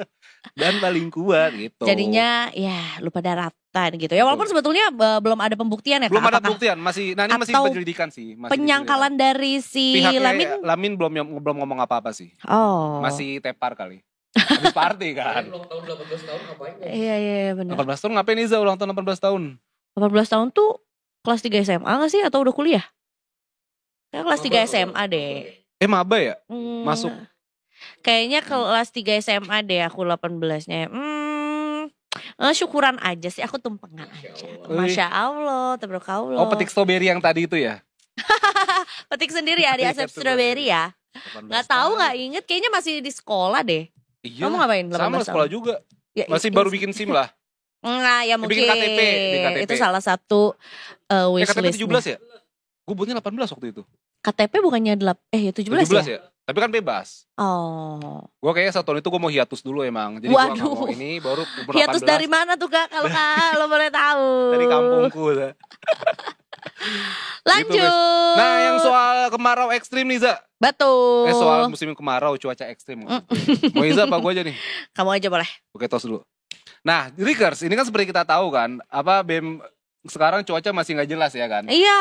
Kadang hujan, kadang panas. Kadang juga kayak tadi tuh hujannya nggak rata. Nah, ya kadang kan? rindu, kadang benci. Ada. Cakep. Benci sama rindu tuh emang tipis banget sih. Iya sih, semakin benci kadang semakin rindu ya kan. Kadang rindu itu tidak bertulang. Nah, jadi Rikers, BMKG melaporkan kalau Indonesia belum masuk musim kemarau dan cuaca ekstrim masih mengintai. Jadi BMKG memperingatkan cuaca ekstrim masih berpotensi terjadi di sebagian besar wilayah Indonesia meskipun musim kemarau secara klimatologis telah dimulai. Sekarang tuh Juli. Udah mulai panas nih. Udah mulai dari kemana mulai panas sebenarnya? Kan banjir. September, Oktober, November itu kan hujan Iya kan. benar. Nah, hingga akhir Juni 2025 baru sekitar 30% zona musim di Indonesia yang benar-benar masuki musim kemarau. Kantong saya salah satunya. Sebaliknya, sebagian besar wilayah Marah seperti banget ya. Sumatera, Kalimantan, Sulawesi, Maluku, dan Papua masih berisiko tinggi mengalami hujan sedang hingga lebat disertai petir dan angin kencang dalam sepekan ke depan. Oh wow. BMKG memperkirakan bahwa potensi cuaca ekstrim masih tinggi dalam periode 12 sampai 18 Juli. Hujan lebat berisiko terjadi di berbagai wilayah termasuk Aceh, Sumatera Utara, Papua Pegunungan, Papua Selatan dengan status siaga yang telah dikeluarkan. Selain itu, angin kencang berpotensi melanda wilayah barat hingga timur Indonesia termasuk Aceh, Jawa Timur, Sulawesi Selatan, NTT, dan Maluku. BMKG mengimbau masyarakat untuk tidak menganggap enteng potensi cuaca ekstrim yang bisa datang tiba-tiba. Betul. Ia juga minta masyarakat menjauhi area terbuka saat terjadi petir, menghindari pohon atau bangunan tua saat angin kencang, serta tetap menjaga kesehatan karena cuaca terik masih mungkin terjadi di tengah pola hujan yang aktif. Betul, Masih termasuk aktif-aktifnya nih. lagi aktif-aktifnya. Termasuk juga detikers yang mau bepergian menggunakan moda transportasi laut. Karena kan Oh, beberapa iya. waktu lalu juga kita dengar tuh ada beberapa kapal yang terbalik karena cuaca iya, ekstrim, iya, karena iya. ombak tinggi dan lain-lainnya juga gitu. Oh ya, Edo lagi di Maluku Iya, juga ya. hati-hati ya Kak Edo Hati-hati ya. Pak Edo. Dipakai life jacketnya. Jangan lupa oleh-oleh. Ya itu juga boleh ya. Tetap oleh penting. Baik Nah. ya, karena sebetulnya ini juga ada lagi sih, satu lagi ya soal kapal yang terbalik juga. Setelah di Selat Bali, setelah kemarin juga di Maluku juga. Nah kali ini ada tragedi speedboat terbalik di Mentawai. Ini Ya juga buah dari cuaca buruk yang juga terjadi gitu ya. Yang sebetulnya boat ini membawa rombongan pegawai dan juga sejumlah anggota DPRD Kabupaten Kepulauan Mentawai, Sumatera Barat ya. Mereka itu lagi melakukan perjalanan di Selat Sipora dan dikabarkan ada 10 orang yang hilang dan masih dalam proses pencarian hingga malam hari ini. Malam hari tadi. Tapi sebetulnya ada nanti akan ada laporan dari Kepala Basarnas. Oke, mengenai update-nya ya. Oke. Gitu karena memang juga masih terus dilakukan pencarian juga untuk korban-korban yang hilang. Walaupun sebetulnya kami juga mendengar juga ada yang selamat juga Dan ya. harus berenang 6 jam. Betul. Tapi kabar terbaru per jam 2 tadi, seluruh korbannya telah ditemukan ternyata. Alhamdulillah. Dalam kondisi selamat semua loh, Za. Alhamdulillah. It's a gift dan it's a miracle gitu ya. Gitu. Jadi sebetulnya yang terjadi adalah si mesin boatnya tuh mengalami naas. Apa tuh mengalami naas? Ya ada kerusakan gitu Mengalami kali ya. kerusakan kali ya. Kayaknya begitu ya. Gitu. Ini ada videonya pada saat prosesi pencarian. Kebayang gak sih malam-malam ya di lautan Gue gelap. paling takut tuh kalau di laut malam-malam. Gerimis lagi, Oh hujan iya, lagi hujan ya lagi. kan. Kita juga gak bisa lihat juga sih sebesar apa hujannya ya. Cuman Iya. dari video tayangan sependek ini gitu. Ya, belum ombaknya, belum gelombang yang paling lebih bahaya gelombang. Dan itu yang yang tadi selamat Za harus berenang 6 jam ke daratan. Iya. Walaupun itu tuh sebenarnya menurut aku juga hal yang keren banget Kak. Karena bayangin terombang-ambing di lautan gelap. Kan juga sebenarnya nggak kebayang ya daratannya ada di mana. Karena nggak akan kelihatan juga Bisa gitu sih. ya. Ataupun kalaupun kelihatan tuh kayak udah titik aja gitu Iya, loh. harus jeli, Kayak iya. Biar apakah kelihatan itu ada beneran pulau. iya, apakah pulau itu- atau gunung biasanya. Gunung jadi ada bintang, nah itu ada ketutupan situ tuh. Aduh, kebanyakan baca ini gue. Iya, Ada pokoknya, ada trik-triknya lah pokoknya. Iya Tapi itu emang tapi sangat menegangkan sih ini. dan kita juga ya tapi kami juga ucapkan kami juga ikut berbagi juga ya kalau semuanya juga telah ditemukan secara selamat gitu. Mudah-mudahan tidak terjadi lagi juga ya si kejadian kapal terbalik lagi juga. Iya. Apalagi kalau penyebabnya itu ada faktor mesin Teknis ya. iya yang rusak atau apa segala macam. Hmm. Gitu. Guys, kita mau ini terhubung atau bagaimana nih? Guys. Langsung aja di Revel ntar istirahatnya. Oke, ntar istirahat 2 jam ya. Oke. Abis dong. Kita masih menantikan insan muda lagi. Detikers. Habis ini yang juga mau kita ajak ngobrol nih ya. Lanjutan lagi soal berhasilnya nih Pak Prabowo berjabat tangan juga dengan pemimpin Uni Eropa juga atas sebuah kesepakatan soal ya perjanjian dagang lah ya antara Investasi. Indonesia. Betul, perjanjian dagang antara Indonesia dan juga Uni Eropa juga. Kan sebenarnya ini adalah sebuah titik terang aja gitu loh ketika di tengah-tengah adanya gonjang-ganjing tarif yang dikasih sama Trump yang walaupun sebenarnya teganya nggak cuma sama Indonesia sih, sama beberapa Tega, negara semua lain. negara tega. Ya kan? 30% kalau nggak salah. 32. 32% ya kan? 32%. Nah maka tuh pemerintah kita Pak Prabowo dan jajarannya melipir lah ke Eropa ya kan. Betul. Untuk mencari market baru begitu kan. Dan katanya di sana itu, nanti kita bahas juga yang lebih lengkap. Katanya di sana sih ya itu ternyata lebih menjanjikan loh. Tarifnya nggak semahal-mahal Amerika loh. Bahkan sebenarnya bukan menjanjikan aja Kak, bisa sampai 0% pajaknya. Di 0%. Kan nanti kita make share ya gitu ya. Apakah sebetulnya ini untuk komoditas-komoditas tertentu atau mungkin ini semua komoditas tanpa terkecuali untuk bisa menggenjot produksi di dalam negeri juga, untuk bisa diekspor. Tapi gue Uni Eropa sana. Tapi gue takut juga kalau nanti jangan-jangan Amerika nggak suka lagi. Nah, ya kan? Ya.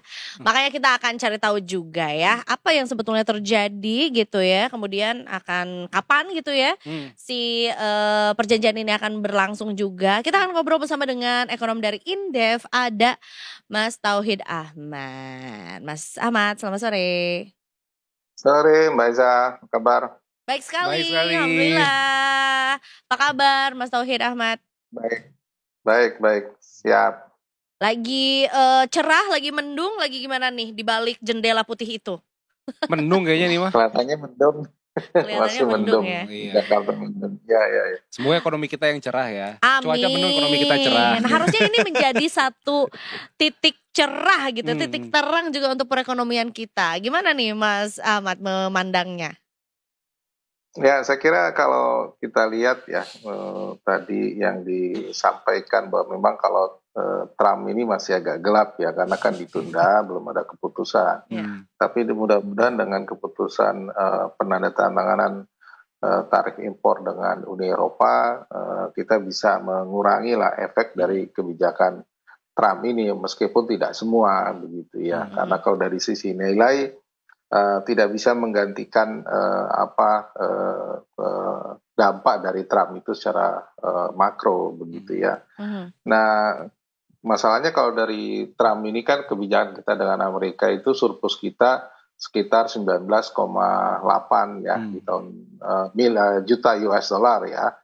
Sementara dengan Uni Eropa kita tetap surplus yaitu sekitar 5,3 juta US dollar. Jadi masih kalah lah walaupun Uni Eropa katakanlah ada 28 negara yang tergabung ya, sementara Amerika hanya satu, tapi market Amerika memang besar sekali ya. Tapi ya meskipun begitu apapun kesempatan saya kira perlu kita ambil ya dengan penurunan tarif ya, mudah-mudahan surplus kita bisa besar lagi ya. Kalau kita lihat historikalnya dengan Uni Eropa 2022 ya, itu kita pernah mencapai 10,4 ya juta US dollar gitu. Jadi itu besar atau kecil sebetulnya? Untuk 10 sangat besar, sangat besar sekali. Nggak mudah bagi kita ya untuk masuk ke pasar Eropa dengan situasi perekonomian persyaratan yang juga relatif berat begitu Mas. Berarti Mas kalau begitu secara harfiah apakah bisa disebut sebagai Eropa ini skoci ekonomi Indonesia begitu Mas? Ya saya kira bisa jadi, tapi skosinya masih kecil nih. Skosinya masih beneran kecil, skoci ya, belum speedboat gitu ya? Belum besar gitu ya. Karena tadi situasinya adalah Eropa juga menghadapi situasi yang sama begitu ya, berhadapan dengan Amerika ya, karena mereka kena tarif juga bisa lebih tinggi begitu ya. Bahkan ya saya dengar bisa sekitar 25-30%, dan which is artinya bahwa ya Eropa juga mengalami penurunan pertumbuhan ekonomi, dan ini memberikan implikasi permintaan impor ya terhadap barang-barang dari negara luar termasuk Indonesia juga akan sedikit terdampak, meskipun ada beberapa produk yang saya kira memang bisa switching gitu ya, seperti alas kaki, kemudian juga electrical equipment gitu ya, dan juga produk-produk misalnya CPU dan sebagainya. Tapi memang ada yang nggak mungkin sama ya. Tekstil rasanya lebih kecil gitu ke Eropa ya, tapi ke Amerika jauh lebih besar. Furniture itu banyak juga ke Amerika ketimbang ke Eropa. Memang switchingnya ada beberapa yang saya kira bisa masuk ke pasar Uni Eropa begitu ya. Apa yang paling potensial, Mas? Komoditasnya, Mas? Katanya justru porsinya besar di sawit ya kita.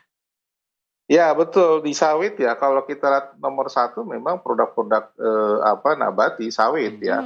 Kedua alas kaki, kedua electrical, keempat or ini bagian dari produk-produk dari turunan nikel juga ada di situ begitu. Jadi memang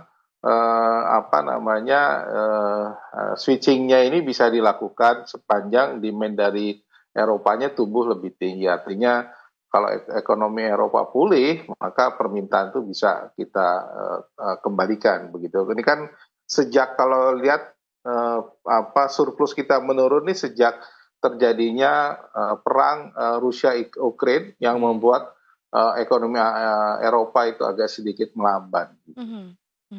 Oke, tapi kan sebetulnya ya ini kan satu perjanjian yang sudah ditagih lah ya, bisa dibilang begitu lah ya sama Indonesia juga sejak 2016 lalu kalau nggak salah, dan akhirnya ketok palu gitu ya, salaman di 2025. Kenapa take time begitu lama, panjang Mas? sekali, Nyaris Mas? 10 tahun ya kan? Ya begini, karena memang pertama ya posisi kita itu surplus dengan negara mereka begitu. Artinya barang kita yang mau masuk ke mereka itu jauh lebih banyak begitu ya, sehingga mereka harus hati-hati jangan sampai justru ya dengan menurunkan tarif pada beragam produk. Baik, kita nantikan dulu. Ada Mungkin sedikit gangguan. kendala sinyal nih kayaknya ya. Oke, kita nantikan seru dulu lagi. aja. Iya bener lagi. Ada kendala apa tadi? Tadi ada kendala apa gitu selama 10 tahun. Ini penantian yang panjang. Walaupun sebetulnya tetap kita anggap ini sebagai angin segar gitu ya. Yang finally gitu ya kita punya posisi. Mas Tauhid. Nah. Mas Tauhid mungkin boleh dilanjutkan tadi sampai mana ya kita dengar. Tadi saya kira hambatan kendala ya. Kendalanya yang kedua ya, Uni Eropa sangat ketat terhadap persyaratan-persyaratan yang sifatnya tarif, terutama berkaitan dengan isu lingkungan, isu mengenai lahan dan sebagainya, termasuk status begitu ya. Misalnya Uni Eropa memberlakukan kebijakan cukup ketat di bidang lingkungan ya, mengenalkan international standar untuk palm oil begitu. Nah itu kita tidak mudah memenuhi. Apakah standar budidaya, pengolahan, panen hingga sampai ekspor itu memenuhi aspek-aspek lingkungan, termasuk misalnya tidak sawit kita itu benar-benar katakanlah bebas dari unsur deforestasi, lahannya benar-benar lahan bukan yang berasal dari hutan. Nah, non tarif ini yang kemudian juga cukup menghambat ya, termasuk misalnya produk-produk perikanan kita dan sebagainya benar-benar ya konsumen Eropa sangat kritis terhadap yang sifatnya non-tarif barir di bidang agak sedikit teknik, kemudian agak sedikit berbau lingkungan, termasuk juga bebas dari masalah-masalah kesehatan sebuah produk begitu ya. Dan terakhir saya kira kenapa agak sedikit melambat, saya melihat memang mereka ingin ada keseimbangan begitu ya. Keseimbangan produk mereka juga masuk ke kita begitu. Nah ini yang kemudian mereka masih menunggu momentum apakah produk-produk Eropa nanti bisa mampu ke kita bisa jauh lebih besar atau tidak begitu. Dan memang kalau kita lihat trennya memang sejak 2022 sampai 2024 surplus kita terhadap Eropa itu menurun gitu. Mungkin ini konsekuensi ekspor Eropa ke kita sudah mulai membaik begitu. Sama ini Mas kan ada tarif impor 0% kan Mas ya dari Uni Eropa kan. Tapi apakah nanti ada batu di balik udang Mas gitu? Ada udang di balik batu atau mungkin nanti di kemudian hari kita harus bayar biaya yang mahal begitu Mas? Ya, kalau tarif sebenarnya kalau kita udah assignment dengan sebuah negara itu tidak bisa dicabut lagi ya. Tetapi masih ada ruang yang tadi disebut non tarif ya.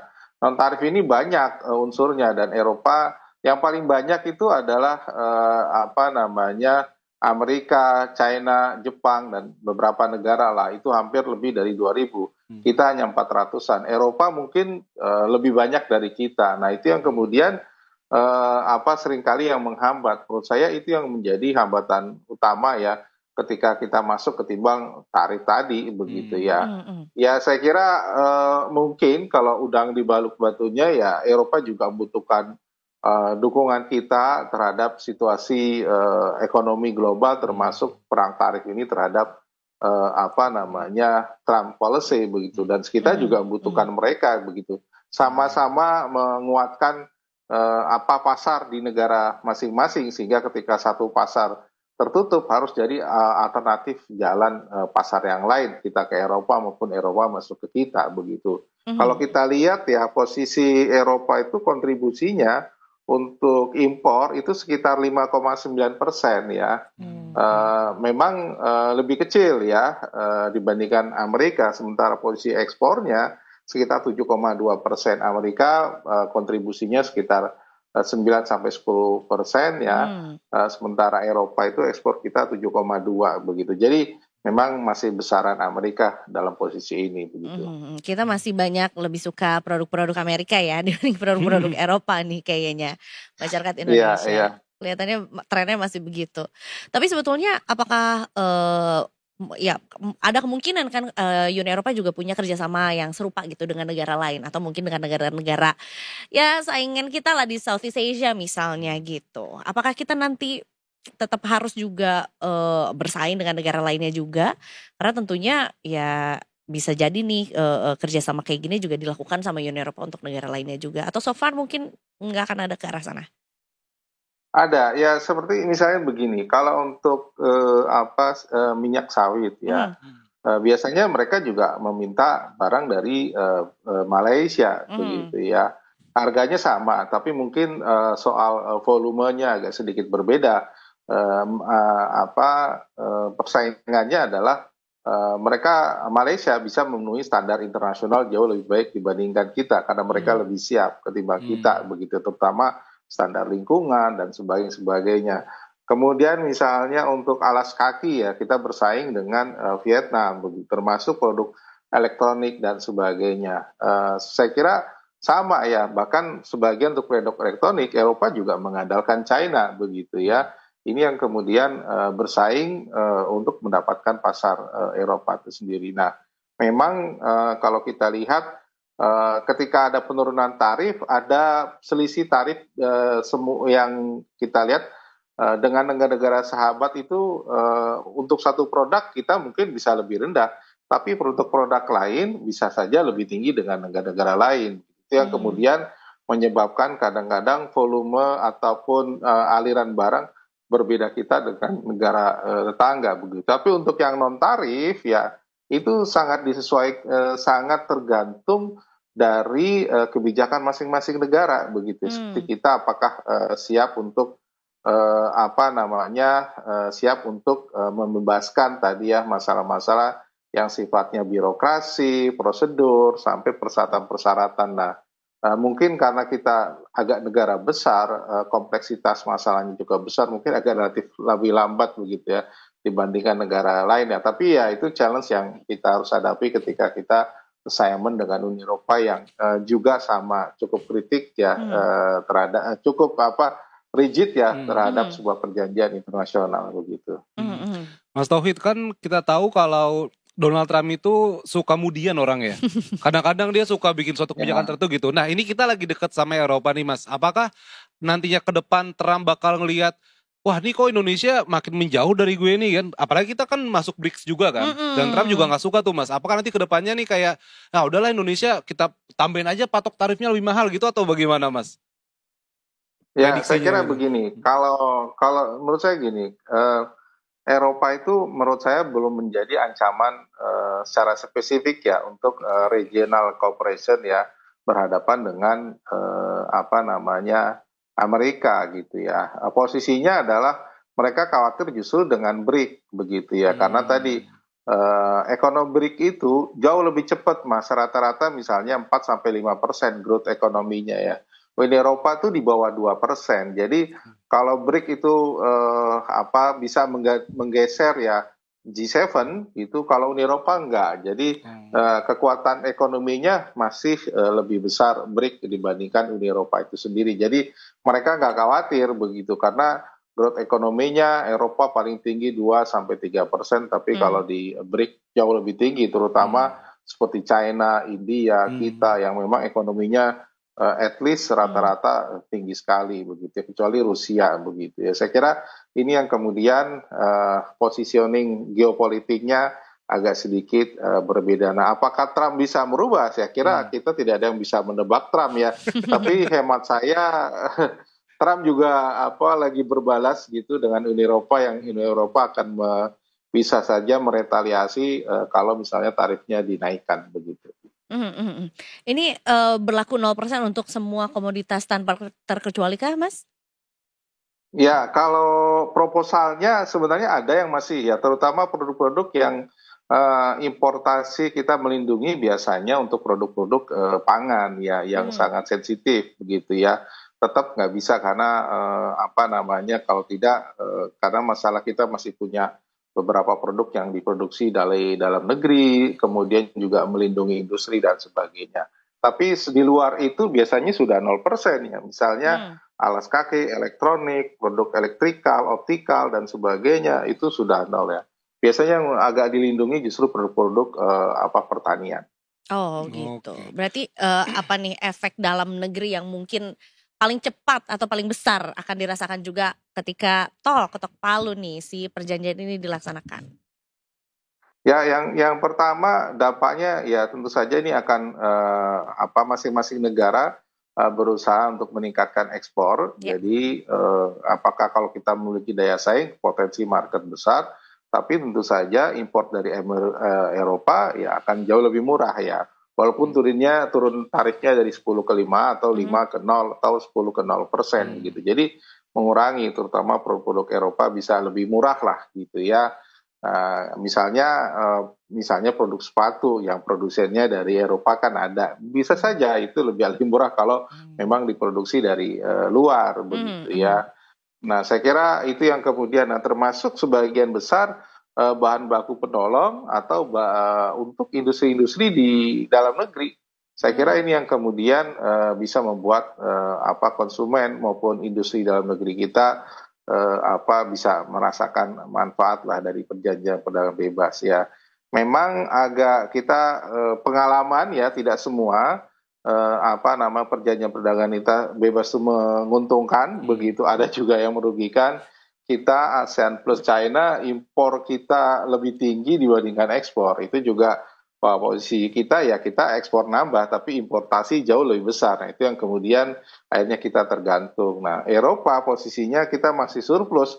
Mudah-mudahan surplusnya tidak tergerus gitu ya, masih bisa kita nikmatin lah begitu. Bahkan menariknya juga kemudahan akses visa Schengen Mas ya, yang multi entry itu yang meningkat untuk betul. Pendidikan dan sampai traveling juga. Kayaknya Eropa juga tahu kalau orang Indonesia suka jalan-jalan nih. Butuh kita healing. kasih aja lebih banyak nih. Dan ada arah ke sana pasti Mas ya. Iya, itu strategi Uni Eropa untuk menggait ya, karena mereka tahu kelas high class kita itu memang Eropa tuh masih menjadi acuan begitu kan.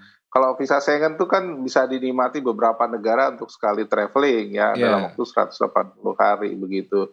Ya ini kan pintu masuk istilahnya agar terjadi mereka bisa neraca jasanya lebih tinggi gitu. Kita kan masih negatif, terutama tadi wisatawan tuh bawa uang banyak, mereka belanja dan sebagainya. Ya kita akhirnya bisa defisit. Nah ini tergantung banyak mana gitu orang Eropa masuk kemari ke Indonesia atau orang kita yang keluar. Nah ini yang kemudian gitu. Itu yang kemudian harus kita perbaiki lagi gitu ya. Yang harusnya wisatawan dari Uni Eropa juga bisa lebih besar gitu. Bahkan ya kita bisa memberikan visa bebas ya untuk beberapa negara begitu.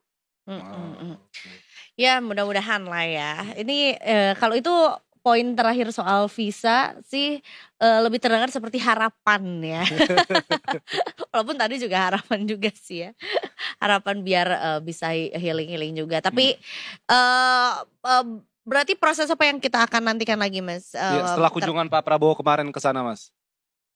Ya, saya kira banyak hal ya, saya kira memperkuat kerjasama ekonomi, kemudian pertahanan, kemudian perbaikan hubungan geopolitik, beberapa isu, saya kira itu menjadi poin penting. Tapi menurut saya memang satu hal yang seharusnya bawa ya, kita sangat concern terhadap produk unggulan kita, misalnya sawit, ada produk turunan nikel dan sebagainya. Saya kira memang di forum itulah kita bisa negosiasi agar persoalan standar lingkungan dan sebagainya yang kita bisa memenuhi, karena pasar Eropa kan sekitar 10-15% misalnya untuk sawit, itu juga bisa disuarakan oleh Pak Presiden, sehingga walaupun pasar Eropa tidak utama, tapi bisa membantu meningkatkan ekspor kita dan tentunya berpengaruh ke petani kita. Saya kira ini message ekonomi yang right to the point ya. Termasuk di bidang persenjataan kan banyak kan juga pesawat tempur dan sebagainya kan ke Eropa begitu, yang lebih free ketimbang ke Amerika atau negara-negara lain. Iya, ya hopefully ya multiplier efeknya banyak lah ya gitu ya, mengenjot untuk produksi dalam negeri gitu ya, kemudian juga membuka peluang investasi juga gitu ya di dalam negeri juga karena produksinya banyak gitu ya. Hopefully lah ya Mas ya, kita sambut dengan meriah. Semoga Scotch ini jadi gede lah. Betul, jadi kapal bahtera ya. Baiklah kalau gitu Mas Tauhid, terima kasih banyak sudah ngobrol bersama dengan kita juga ya. Sehat-sehat selalu dan kita nantikan update lainnya juga dari Indef ya. Thank you. Itu tadi dia ngomongin soal ya alhamdulillah lah ya. Jadi berita baik juga. Berita baik juga Za. Gitu, khususnya buat ini Za, beasiswa kan banyak tuh Eropa. Oh iya kan ya, semoga mungkin dengan kerjasama ini yang kampus-kampus Eropa, oke lah kuota dari Indonesia kita perbanyak lagi ya kan. Gitu ya. Atau program-program kayak working holiday visa gitu. Karena setauku juga bisa. Yang aku tahu baru satu sih, walaupun katanya banyak program au pair gitu ya, dari Perancis gitu ya, yang ya mudah-mudahan jadinya kayak yang kemarin pada pakai hashtag kabur aja dulu, kaburnya ke Eropa. Bisa tuh benar. Itu pejuang devisa itu. Pejuang ya kan? Rupiah. Iya benar.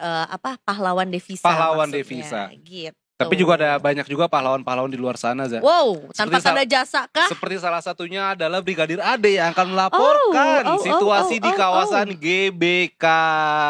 Selamat sore Brigadir Ade. Selamat sore Brigadir Afif dan Eza. Brigadir Ade jangan lupa lurus terus ke kanan dikit ada Mendoan ya. I love Mendoan. Nama itunya Love Mendoan. Nama tempat makannya. Tapi jauh juga Brigadir Ade tadi dari Cawang ke GBK. Lumayan juga nih. Ada acara apa nih Brigadir Ade ke GBK? Mau nonton Coldplay ya? Mau lari sore ya? Mau nonton timnas? Enggak ada pertandingan bola. Iya ada timnas U23 nanti main Indonesia Brunei. Berarti sekaligus juga mau live reaction ya? Mau Brigadir Ade. Takut dong saya kalau gitu Pak. Oke baiklah kalau gitu silakan Brigadir Ade dengan laporannya.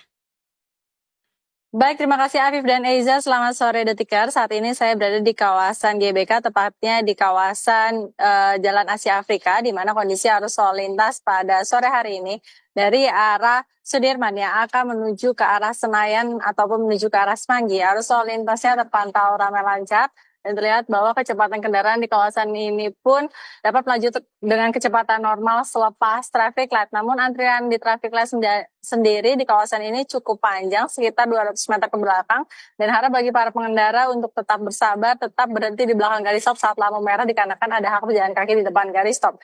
Dan kemudian juga selanjutnya dari arah Semanggi yang akan menuju ke arah Sudirman ataupun menuju ke arah Senayan, arus lalu lintasnya juga terpantau adanya kepadatan di kawasan ini, dan terlihat di kawasan ini pun petugas kami bersiaga untuk memperlancar arus lalu lintasnya. Dan juga harap bagi para pengendara pastikan tidak memarkirkan kendaraan Anda di bahu jalan saat melintasi kawasan ini dikarenakan dapat mempersempit laju kendaraan yang dapat berimbas kemacetan. Dan juga harap tidak menggunakan ponsel sambil berkendara atau terlebih sambil merokok saat berkendara dikarenakan abunya dapat membahayakan pengendara lain. Harap tetap menggunakan helm baik jarak dekat ataupun jauh, dan juga harap prioritaskan pejalan kaki ketika hendak melintasi kawasan ini, mengingat adanya pertandingan bola pada hari ini. Harap bagi para pengendara untuk tetap mengutamakan pejalan kaki.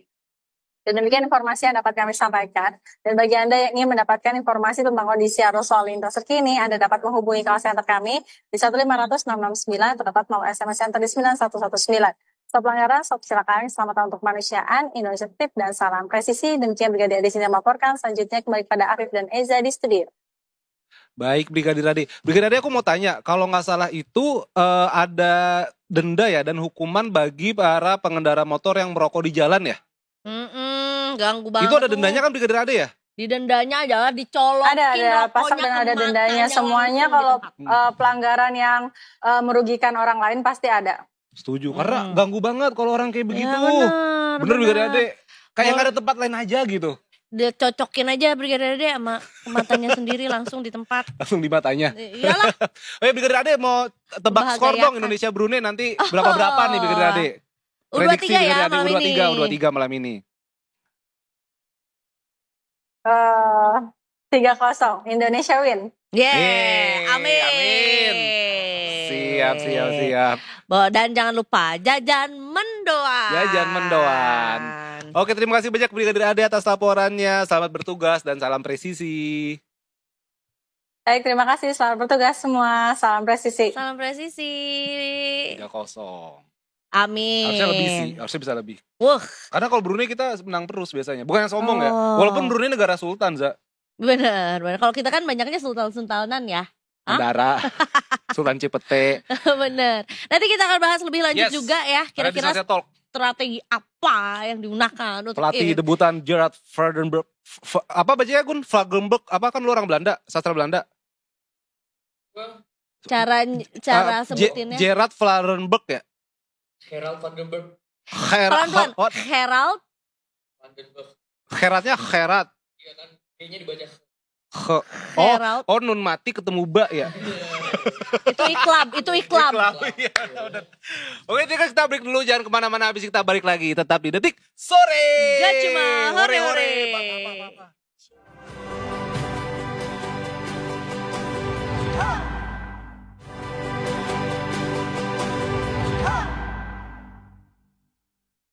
Welcome back di Detik Sore. Gak cuma hore. Batuk dikit. Batuk-batuk mulu Kak. Ya ampun. Cuacanya kayak begini, Za. Tapi kalau udah 2 minggu menurut gue hati-hati sih. Iya sih. Berobat lah. Udah berobat. Asal ada bonus aja. Sembuh ini. Bonus apa? Ya bonus apa kek? Bonus Candy Crush gitu. Bonus Candy Crush. Guys, kita tadi sempat mendadak banyak ya di balik layar ya. Banyak juga yang bonus juga. Guys, tadi kita sempat nge-mention soal peristiwa yang ada di Mentawai kan, Za. Ada kapal boot yang terbalik. Speedboat terbalik dan itu kabar terakhirnya 11 orang ditemukan semua keadaan selamat. Tapi untuk mengetahui lebih lanjutnya lagi kondisi di sana juga, kita sudah terhubung dengan Kepala Kantor Basarnas Mentawai, Bapak Rudi. Selamat sore Bapak Rudi. Belum. Oh belum, oke. Trading dulu. Oke. Padahal gue udah keren tadi. Iya, udah soalnya bagus ya. perasaan Udah Pak Rudi soft banget, set gitu loh maksudnya emang. Mengabarkan dulu ya. Masih mengabarkan untuk yang dulu ya. lain. Oke. Baik, kita geser dulu aja ke yang mana ya mau ngomong. Oh ini ya, ada satu yang belum kita sempet bacain juga, yaitu adalah soal penemuan oplos-oplosan lagi. Apa? Tutupan oplosan lagi. Kok diketawain sih? Gue ada lagi. Di mana Za? Itu di mana Za? Ada. Ke atas sedikit ya kan. Bahwa sebetulnya nih ya, katanya ada yang baru saja disidak di pasar dan akhirnya penemuannya adalah banyak beras ya yang ditemukan itu adalah beras oplosan dari beras subsidi gitu ya kan. Jadi akhirnya Kementerian Perdagangan melalui Direktorat Jenderal Perlindungan Konsumen dan juga Tata Tertib Niaga ini memang sebetulnya udah melakukan pemantauan dari akhir Maret 2025 lalu juga ya, terutama pada produk-produk beras gitu. Nah, dalam keterangannya pada saat melakukan pengawasan juga dan pengamatan, ini tuh dari sekitar 98 jenis produk beras yang beredar ditemukan 30 produk yang kuantitasnya tuh tidak sesuai. Kuantitas loh ya yang tidak sesuai ya. Dan sebagai bentuk tindak lanjut hasil pengawasan, akhirnya dalam keterangannya juga telah memberikan sanksi administrasi ya, dan akhirnya Ditjen PKTN itu tadi ya mengklaim bahwa mereka telah melakukan pembinaan kepada pelaku usaha pengemas beras yang berada di bawah pembinaan Perpadi secara daring di tanggal 17 April 2025 lalu. Nah, lebih lanjutnya nih per bulan April 2025, Ditjen PKTN juga kembali melakukan pemantauan langsung dengan membeli beras banyak 35 kemasan untuk jadi sampel nih ya. Yang terdiri dari 34 beras kemasan 5 kilo dan juga yang satunya tuh kemasannya 2,5 kilo ya. Ini dari berbagai jenis merek, ada 10 jenis merek yang berbeda. Nah, hasil pemeriksaannya hanya satu merek yang memenuhi persyaratan mutu beras premium ya, yang sesuai itu dengan klaimnya. Biasanya itu kan kalau di tempat plastik beras atau karung beras tuh ya, ada tulisan beras premium. Nah, cuman satu tuh yang beneran premium setelah uji mutu gitu. Sedangkan 9 lainnya tidak memenuhi persyaratan mutu, dan dari situlah ketahuan ada indikasi pengoplosan beras ya, yang berujung pada akhirnya ada penarikan merek-merek beras tertentu lah ya, yang juga harus ditarik dari pasar gitu. Nah, ini melalui Yayasan Lembaga Konsumen Indonesia atau YLKI meminta agar pemerintah merecall atau menarik kembali semua produk beras yang diindikasi mengalami kecurangan. Sebelumnya ditemukan juga 212 merek beras yang diduga dioplos dan tidak sesuai dengan standar mutu untuk diedarkan juga. Gitu. Pokoknya perbuatan oknum penjual beras yang melakukan kecurangan ya, yang ngoplos-ngoplos itu biasanya tuh bagian pengemasan lah ya, yang pokoknya tidak sesuai lah dengan klaimnya atau tidak sesuai dengan standarnya atau dengan label premiumnya. Itu tentunya akan menurunkan kepercayaan konsumen terhadap kualitas beras di pasar. Makanya nanti juga akan ditindaklanjuti ya, dan diawasi terus juga gitu ya beras-beras yang beredar di pasaran. Sanksi terberatnya itu adalah pidana penjara 5 tahun dan denda sampai dengan 5 miliar. Berasnya dioplos ya. Iya, itu dia. Ya, ini hanya sih. Ini hanya ilustrasi ya, ilustrasi ini bukan mereknya, ada stiker ya, ilustrasi ini. Betul. Walaupun nggak tahu sih sebenarnya nggak dirilis juga ya merek-merek yang sebetulnya terindikasi dioplos gitu ya. Ini YLKI bisa ngasih rilis kali ini gitu saya. Biasanya biar kita tahu juga ya. Mudah-mudahan ada ya, biar kita tahu juga.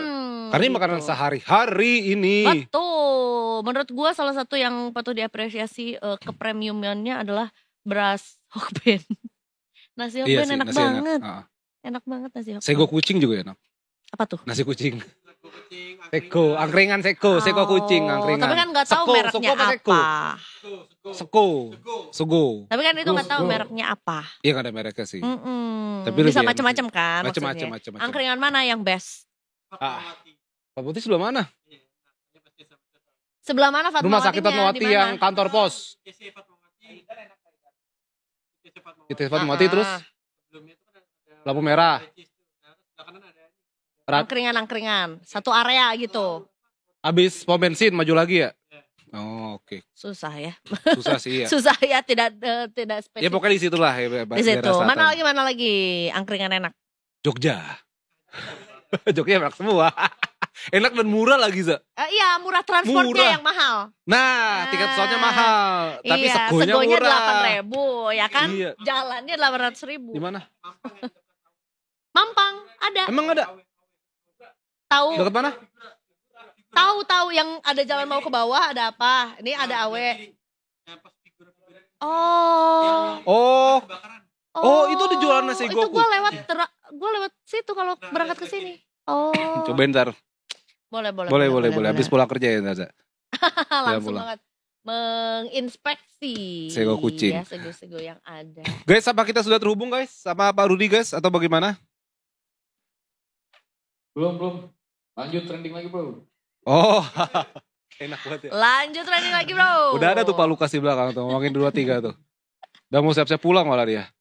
Oke, trending ini kalau misalnya kita buka ini ya Zaya, apa nih selain di amunisi kita di Detikcom populer di most popular Detikcom juga ada banyak beberapa berita yang seru juga Za. Salah satunya PSI yang mengganti logo partai. PSI apa logonya? Mawar. Nah, Mawar ini pakai tangan. katanya gajah kepala merah. Oh iya. PSI. Coba. Jadi ini sudah beredar di sosial media begitu Detikers, bahkan sudah ada logonya gitu di Solo di Jawa Tengah. Tetapi jubir PSI Aryo Bimo mengutarakan bahwa nanti pengumumannya secara resmi pada saat kongres. Tapi memang dia membenarkan itu ada kader PSI Solo yang pasang bendera tersebut. Dilansir Detik Jateng, bendera dengan warna putih dan berlogo gajah itu tersebar depan kantor PSI Solo, Jalan Lejen Suprapto.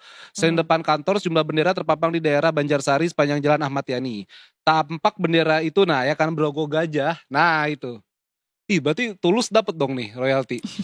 Gajah Kan lagunya. Panggil aku gajah. PSI. Tampak bendera di itu berlogo gajah dengan kepala berwarna merah dan badan berwarna hitam. Sementara bagian kepala dan belalainya belalai. Ini typo nih, nih. Belai gajah menghadap ke atas. Bagian bawah logo tersebut bertuliskan PSI dengan warna hitam dan terdapat tulisan Partai Super TBK. Oh iya, Super TBK. Program menyebut bendera-bendera PSI berlogo gajah ini mulai bermunculan sejak minggu kemarin, Detikers. Jadi sebenarnya belum ada pernyataan resmi gitu ya. Tapi jangan-jangan mereka pakai logo gajah karena kan gajah lagi viral di sosmed kan. Yang lu lihat juga kan yang lucu-lucu itu kan. Gajah si Nisa ya. Sama Domang. Iya, yang diurus sama Pak Mahfud. Sama Pak Mahfud, iya. Jangan-jangan PSI tahu nih Wedding the Wave. Wah, kita logo gajah aja. Apa the Wedding Riding the Wave. Wedding the Wave mah nikah di ombak ya. Lucu banget ya mereka. Boleh. Boleh. Gitu. Itu Detikers. Baiklah, jadi belum ada pernyataan resmi juga. Belum ada pernyataan resmi. Apakah betul-betul di launching gitu ya? Iya. Atau sebetulnya ya kita nantikan aja. Kita nantikan aja. Dan sebenarnya apa filosofinya nah, gitu itu. ya? Urgensinya apa ganti? Emang mawarnya kenapa? Udah nggak regu mawar lagi ya?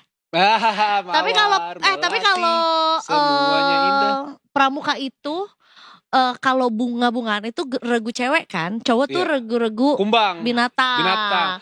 Kayaknya ini ganti. Apa? Kayaknya dari regu-regu cewek, regu mawar jadi ke regu gajah. Kan kalau cowok-cowok tuh regu gajah, regu kumbang, regu elang. Beruang macan. Regu elang. Harimau Malaya, Gun. Harimau Malaya. Makanya lu berdua cocok tuh bercandanya harimau itu. Harimau Malaya mulu.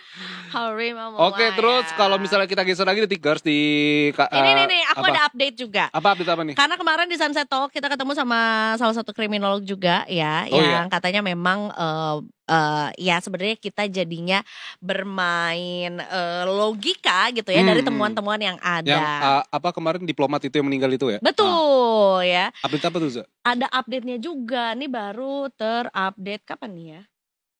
Kemarin lah ya. Nah, ada temuan-temuan baru yaitu adalah ketika polisi memeriksa istri dan juga rekan korban sebagai saksi ya. Jadi ini dilansir juga dari Detik News bahwa temuan yang pertama adalah bahwa korban sakit GERD katanya ya. Wakasat Reskrim Polres Metro Jaya Pusat Kompol Sigit Karyono mengatakan bahwa pihaknya telah memeriksa istri korban. Berdasarkan keterangan, korban memiliki riwayat sakit dan ada hasil pemeriksaannya tuh yang dikumpulkan dan dipadukan dengan hasil otopsi jenazah korban yang nanti juga akan dirilis ya. Kemudian juga fakta yang kedua adalah sempat tak bisa dihubungi gitu. Katanya ada 5 saksi yang diperiksa terkait dengan kasus ini, termasuk istri yang mengadu ke penjaga kos bahwa korban ini tak bisa dihubungi gitu. Sejauh ini ya saat mendapat kabar dari istri korban, penjaga kos ini membawa tetangganya untuk membuka paksa pintu kos korban. Yang ada di video tuh yang viral. Betul, gitu. Dan korban ditemukan sudah dalam kondisi tidak bernyawa. Nah, kemudian fakta yang ketiga adalah pintu kos ini adalah smart door lock katanya ya, mengatakan bahwa tempat kos korban ini menggunakan sistem smart door lock. Jadi kode smart door-nya ini hanya diketahui oleh korban gitu. Makanya pada saat penjaga kosnya itu tuh mencongkel jendela biar ya. Oh, masuk ke mencongkel dalam. jendela ya. Jendela, Jadi katanya. bukan memasukkan kode Kayaknya bisa ke kamar. jendela terus dia buka dari dalam. Kan smart door lock dari dalam bisa setahu gue. Betul, tapi berarti nggak memasukkan Kayaknya kode enggak, ya, kayaknya karena katanya di sini memang yang tahu kodenya tuh hanya Si korban. si korbannya aja. Gitu. Itu adalah beberapa temuan-temuan atau update juga dari meninggalnya diplomat muda Kemlu yang kemarin sempat kita bahas juga. Nah, ini kita balik ke Mentawai lagi nih, Za. Kita update yang terbaru itu per jam 2 siang tadi adalah seluruh korban ditemukan selamat ya, Za ya. Walaupun sempat dikabarkan hilang tuh kan. Jadi bot yang terbalik di Selat Sipora Mentawai ini membawa rombongan pegawai dan sejumlah anggota DPRD Kabupaten Kepulauan Mentawai, Sumatera Barat dalam perjalanannya di Selat Sipora. Awalnya 10 orang hilang, kemudian dilakukan proses pencarian oleh Basarnas tempat. Kemudian Kepala Kantor SAR Mentawai, Pak Rudi mengatakan hingga malam ini, maksudnya malam tadi kan masih dilakukan pencarian tuh, Za. Dan tadi per jam 2 siang semuanya sudah selamat. Dan itu dia, untuk tahu lebih lengkapnya lagi, kita sudah terhubung dengan Pak Rudi dari Kepala Basarnas Mentawai. Selamat sore Pak Rudi. Selamat sore Mbak Eza. Terima kasih banyak Pak Rudi sudah meluangkan waktu juga untuk Detik Sore untuk menceritakan gitu ya apa yang sebetulnya terjadi atau tragedi terbaliknya kapal bot dan juga proses evakuasi yang nggak tahu nih apakah masih berlangsung atau apakah tidak masih ya. Berlangsung Pak sekarang gitu? Langsung aja.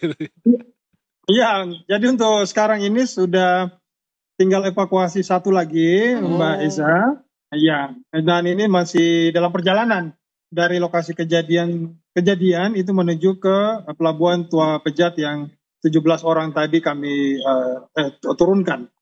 Baik, kita akan tarik mundur dulu mengenai kejadian yang atau tragedi yang terjadi gitu ya Pak Rudi. Mengenai apa yang sebetulnya menjadi penyebab utama dari terbaliknya kapal ini. Dan kemudian total korban tuh yang akhirnya berhasil ditemukan dengan keadaan selamat itu totalnya berapa? Karena awalnya ada 10 kemudian terupdate menjadi 11 gitu ya, dan saat ini kondisinya seperti apa? Ya.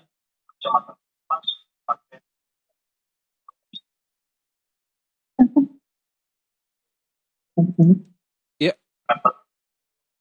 Ya, halo, suaranya agak ini. Oh, agak hilang. Ya, kita mau tarik mundur dulu Pak Rudi mengenai apa yang sebetulnya terjadi yang menjadi penyebab utama dari terbaliknya speedboat ini.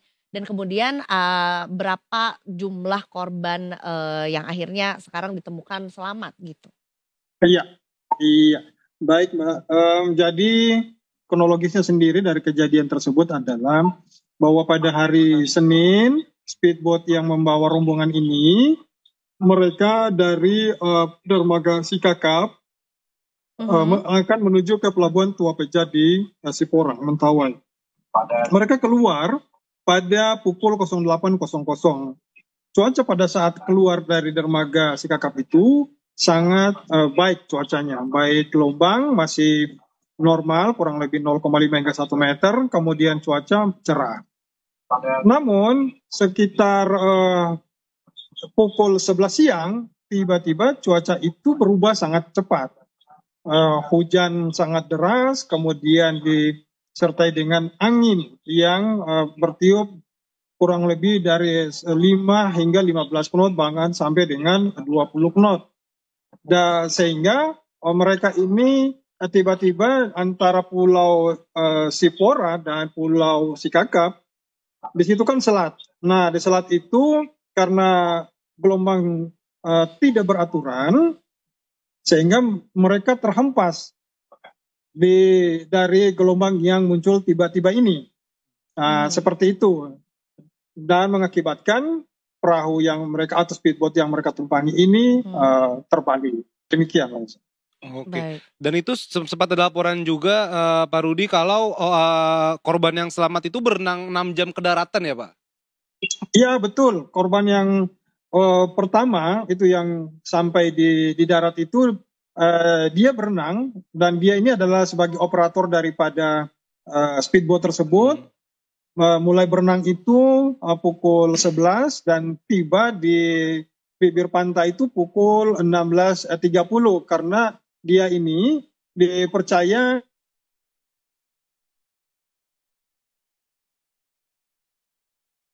ya Pak Rudi seperti ada sedikit kendala. Iya, seperti kendala tadi. Mungkin juga ya karena cuaca terlihat sepertinya masih cukup tidak bisa diprediksi juga di sana ya gitu. Tapi tentunya kami juga mendengar bahwa baik, Pak Rudi sepertinya juga sudah kembali Pak. Baik, Pak Rudi, kami ingin tahu juga seberapa lama sebetulnya prosesi evakuasi yang juga dilakukan dan seperti apa proses evakuasinya hingga saat ini juga masih berlangsung begitu Pak? Iya, jadi proses evakuasi untuk yang 11 kemarin kami cari sejak kemarin malam. Kami mulai pukul 06.00 itu sudah keluar melakukan pencarian. Baik. Informasi berkembang bahwa pada pukul 06.00 itu dari beberapa pihak bahwa ada penemuan korban yang terdampar di sekitar bibir pantai. Di tarik garis dari LKP itu ada kurang lebih 10 kilometer atau 10 nautical mile dari LKP awal. Nah, untuk mengkonfirmasi berita ini, kami langsung mengirim tim yang ada atau sementara melakukan pencarian untuk ke sumber informasi untuk mengklarifikasi terkait dengan kebenaran berita tersebut. Dan alhamdulillahnya pada pukul 08.30 tim kami berhasil bertemu langsung dengan 10 orang korban yang diinformasikan di pukul 06.00 tadi itu. Dan menyampaikan kepada kami dan kami video call kepada mereka untuk memastikan bahwa itulah korban yang kami cari. Demikian. Oke, kondisi korban seperti apa Pak yang ditemukan? Apakah mereka, ya pasti tentu mereka sangat kelelahan begitu dalam laut, tapi apakah mereka mengalami kondisi-kondisi tertentu begitu Pak? Iya, betul. Iya, mereka sangat lemas, kemudian shock, kemudian juga ada juga yang sempat luka-luka karena mungkin di tengah laut mereka sudah terjemur dengan laut, kemudian kena air garam, sehingga tadi juga sudah ada yang bahkan sudah lecet-lecet agak-agak parah. Dan mereka setelah terdampar itu mereka dibawa atau dibantu oleh masyarakat setempat untuk dibawa ke puskesmas terdekat. Baik. Pak, apakah dengan adanya kejadian ini mungkin aktivitas speedboat di Mentawai sedang dihentikan sementara atau ada imbauan seperti apa dari Basarnas Pak? Iya, kalau untuk masalah itu tidak menjadi kewenangan kami, namun kami hanya bisa menghimbau kepada para pelaku moda transportasi di laut. Sebaiknya sebelum berlayar senantiasa memperhatikan faktor keselamatan, alat-alat keselamatan, kemudian selalu update berita terkait dengan perubahan-perubahan cuaca, karena di Mentawai ini perubahan cuacanya sangat-sangat cepat. Demikian. Baik, kalau begitu berarti seluruh korban gitu ya sudah diberikan penanganan juga secara intensif juga ya Pak ya, dan tinggal menunggu kepulihan. Mudah-mudahan juga cepat pulih dan tentunya juga kami ucapkan terima kasih banyak juga sama Pak Rudi dan tim juga ya Pak ya. Nah, terima kasih Mbak, terima kasih atas segala supportnya kepada kami. Baik, sehat selalu Pak. Sehat selalu Pak Rudi. Terima kasih banyak Pak, selamat bertugas kembali. Terima kasih, selamat sore semuanya. Itu tadi dia ya mengenai tragedi bot terbalik di Mentawai, Selat Sipora Mentawai ya. Dan tentunya juga sebetulnya cukup amazed juga ya gitu ketika tadi ada salah satu korban yang juga berenang melaporkan kan berarti 6 jam ya? Iya, melaporkan ke 10 temannya yang masih terombang-ambing.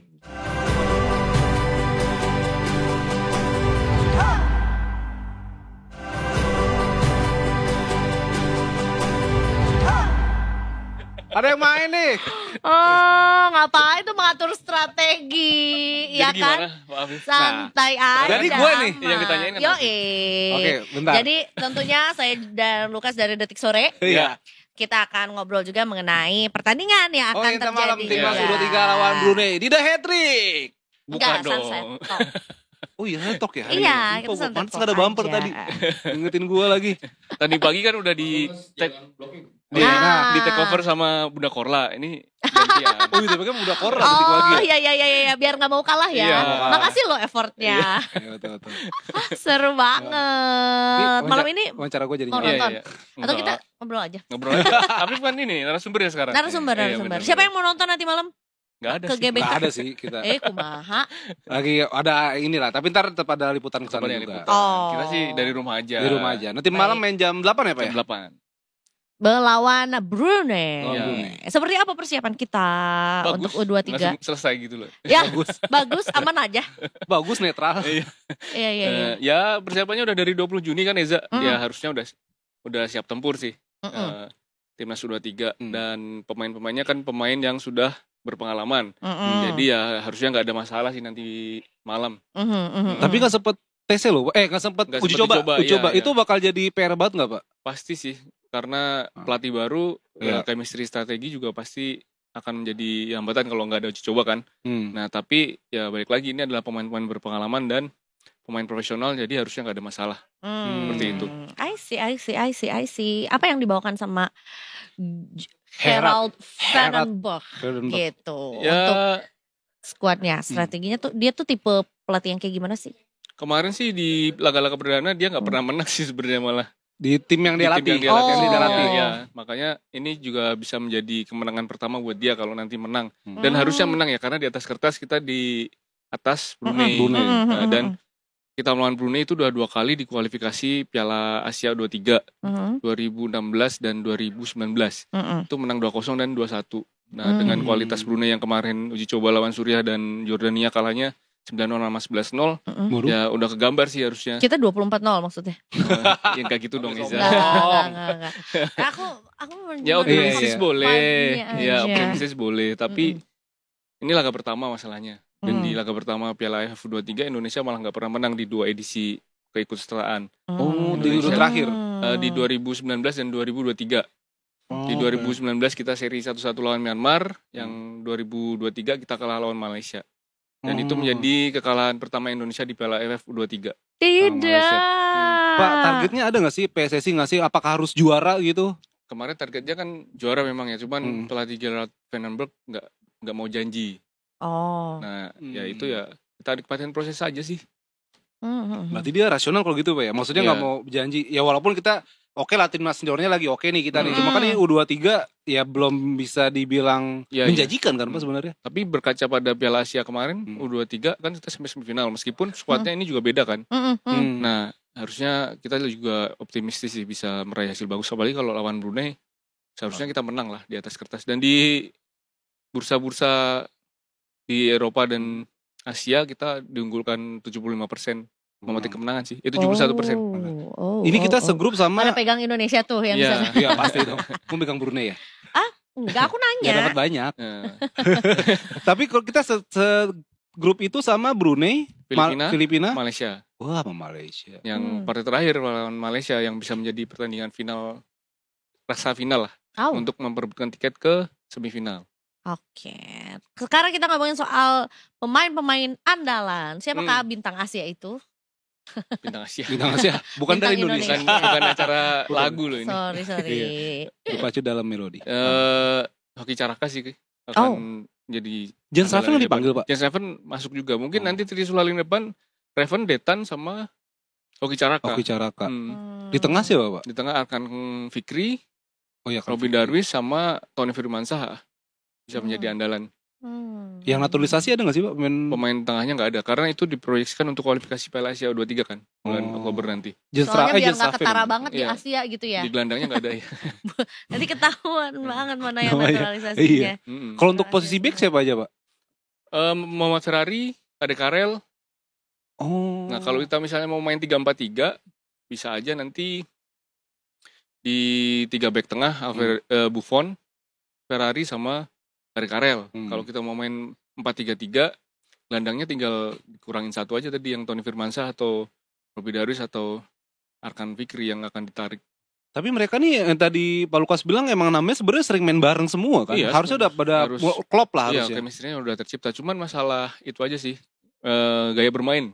dari pelatih baru itu ya. Yang kadang-kadang ya tim sekelas Manchester United aja bingung kan dari Ten Hag ke Ruben Amorim. Ya. Nah itu yang harus menjadi perhatian dan harus diantisipasi sih. Gaya bermainnya seperti apa yang akan Gerald bawakan nih? Ya mungkin seperti ya timnas senior yang dilatih oleh timnas pelatih karena sama-sama dari Belanda ya. Dari Belanda kan. Mainnya yang filosofinya sama dan itu memang direncanakan oleh PSSI agar dari U19 bahkan U20 kan sekarang juga pelatih Belanda. Itu akan menjadi standar baru gaya bermain kita sampai dari U20 sampai senior. Jadi ya sama, nanti ketika ada pemain cedera dan harus mempromosikan pemain yang lebih muda, jadi nggak ada masalah sih. Ya nggak akan jauh-jauh lah dari timnas senior kita mainnya nanti. Mudah-mudahan ya kan, biar bersinarnya tuh barengan gitu ya, tim senior sama tim U23-nya juga. Tapi Belandaisme berarti kita apa ya? Hampir semuanya Belanda ya? Belandanisasi. Iya, Belandaisme lagi. Belandanisasi. Itu emang PSSI itu emang pengen seperti itu. Karena setahu gue kita juga kerja sama KNVB ya, PSSI-nya Belanda. Apakah memang kiblat kita berarti sekarang ke Belanda Eropa begitu Pak? Karena kan ya terakhir kita 5 tahun sama Sintayong dan Sintayong ngurusin semua sampai kategori kelompok umur kan. Ya secara tersirat memang begitu, apalagi sampai penasihat teknik kan. Oh, Jordi Cruyff. Ya nggak cuma dari kepelatihan, dari scouting juga kan dari Belanda semua. Belanda juga. Simon Tamata yang juga menjadi asisten pelatih di timnas U23. Iya. Dari Ajax. Belanda semua Za. Iya. Tapi so far so good lah ya dengan yang timnas senior belum good sih. Belum good sih. Belum maksimal. Belum maksimal. Apa yang bisa dimaksimalin? Ya karena kemarin 4 pertandingan kita kalah 2 kali. Iya sih. Menang 2 kali ya. Cuman ya kelihatan banget kan kalahnya telak terus. 5-0 sama 6-0 ya? Iya. 5-1 sama 6-0. Ya, tapi nanti timnas senior kan drawing tanggal 17 Juli lagi. Buat nanti ronde keempat Za. Lanjutan Piala Dunia. Iya. 2 hari lagi, tapi nanti mainnya bulan Oktober ya Pak? Betul. Di Qatar sama di Arab Saudi. Ini Piala Dunia 2026, drawing di Malaysia. Oh, Kuala Lumpur. Iya. Makassar FC. Pak, balik lagi ke U23 Pak. Ini berarti nanti kan ada grup A, grup B ya? C. 3. Oh, ada C ya? Karena ada 10 peserta. Di grup A ada 4 tim, di grup B 3 tim, grup C 3 tim. Berarti yang 2 teratas semifinal semua nih? Enggak dong. Juara grup semifinal. Semifinal, 1 slot lainnya untuk runner up terbaik. Oh. Jadi jadi pertandingan itu jadi penting. Setiap laga jadi penting untuk hitung-hitungan nanti runner up terbaik kan. Kalau misalnya kita nggak bisa menjadi juara grup. Gitu. Tapi kansnya lumayan dong. Kansnya besar sih, pasti besar karena ya boleh dibilang cuma Malaysia sih saingan utama kita untuk lolos ke Karena di grup ini, di grup ini. Di grup ini. Tapi kalau untuk peta kekuatan Pak, U23 siapa sih sekarang paling oke di Asia Tenggara? Apakah Thailand masih atau Vietnam? Vietnam itu juara bertahan 2 kali. Waduh. Di 2 edisi terakhir. Di final kemarin kan kita kalah. Iya. Oh iya. Ya hujan lagi. Iya lagi. Dia pikir mau pulang pikirannya soalnya. Kita kalah adu penalti kan yang Hernando gagal. Tidak. Oh iya Hernando, iya. Nah, Vietnam berarti masih kandidat lah. Sekarang ada pemain naturalisasi juga kan dia di gelandang Victor Lee. Terus pelatihnya juga yang mengantarkan Vietnam juara Piala AFF Senior kemarin Kim Sang-sik. Yang Korea itu ya, temennya Sintayong. Nah makanya ya Vietnam masih kandidat kuat. Iya sih. Gimana soal pemain timnas U23 Jens Raven yang baru 19 tahun tapi berkarir di Liga 1 Indonesia? Ya itu balik lagi ke keputusan dia ya, pilihan dia karena memang pelatih dan ada peran agen kan pasti. Kenapa milih di Bali United? Mungkin ya agar dapat menit bermain. Karena di Eropa mungkin dia akan susah untuk menembus tim utama. Jadi ya itu murni pertimbangan dia biar mendapatkan menit bermain mungkin dan yang jelas kontraknya pasti menjanjikan untuk dirinya. Dan sebetulnya juga masih sangat panjang gitu ya perjalanannya. Iya. Umur juga masih 19 tahun juga sih ya. Iya. Abis Jens Raven ada menyusul nggak Pak yang lain? Kata sih kan udah ke Dewa United. Oh iya, belum resmi tapi ya, kan kode-kodenya. Iya, udah hampir pasti lah itu. Nathan Joaon juga katanya ya, belum tahu tapi ya. Nathan Joaon belum tahu. Tom Bayu udah pasti nggak di Liga Indonesia sih. Iya sih kayaknya. Jordi Amat yang terakhir ya, Jordi Amat ke Persija. Sudah dilirik sama yang lain ya. Tapi Tom Bayu juga belum yang kuat bayar sih kayaknya. Dia mintanya $1 juta kalau nggak salah. Per musim. Wow. Iya. Uang semua tuh. Uang masa cilok. Berarti berapa? 16 miliar ya. Tapi apakah di sosmed sih rame sih Pak. Soal ya kayak Ijan Slavin tadi yang Eza tanya, Ijan Slavin ini apakah jadi the next Ezra Walian yang dulu pernah dinaturalisasi, masih muda digadang-gadang, tapi ternyata dia main di Indonesia dan begitu aja ternyata. Ya bisa jadi sih, karena memang ya nggak usah jauh-jauh ke Ezra Walian. Timnas U19 kita yang kemarin digadang-gadang akan bisa main di Eropa semua kayak Evan Dimas ya cepat redup juga. Ya itu balik ke pemainnya sendiri sih. Berarti label naturalisasi itu nggak wah banget berarti Pak ya? Ya sekarang ya biasa aja karena banyak. Banyak dan kalau mau naturalisasi yang wah banget juga siapa sih yang mau meninggalkan paspornya sekarang kalau misalnya dia punya kan bermain untuk timnas Belanda misalnya. Dia pasti akan Belanda ya? Belanda ya terbukti di Tijani Reinders kan. Oh iya, kakaknya Eliano ya? Iya. Oke. Ya soalnya jadi rame lagi kan di sosmed tuh kayak gitu. Wah ini naturalisasi berarti gak sukses dong. Ngapain naturalisasi orang Belanda? Dia dari muda main di Belanda, atau pulang main ke Indonesia lagi, Liga 1 lagi. Ya tapi kan nanti dia bisa balik lagi ke Belanda kalau misalnya kontraknya mainnya bagus ya. Mainnya bagus. Lipali dulu ya? Iya. Iya Lipali sempet ya. Cuma udah tua juga sekarang Lipali. Oke.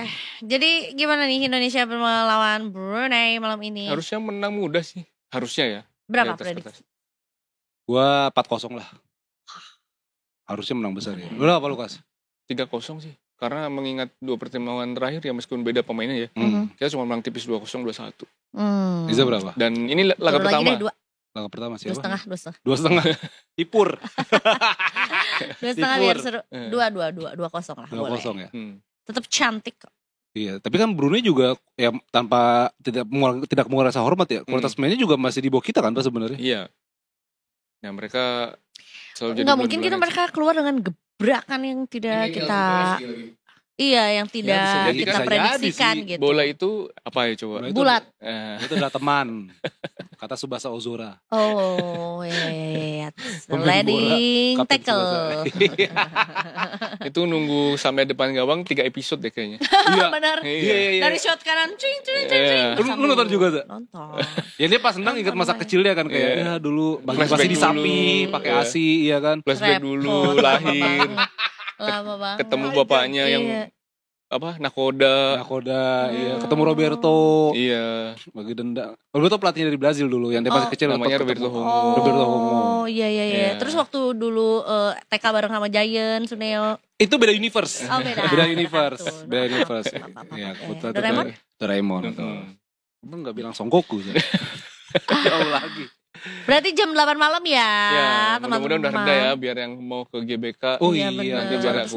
Ini kita tuan rumah kan Pak ya? Kita tuan rumah kan, ya, 23. Dan satunya lagi di Patriot Candrabaga. Bekasi. Nah, ini jam berapa nih? Jam 5 belum?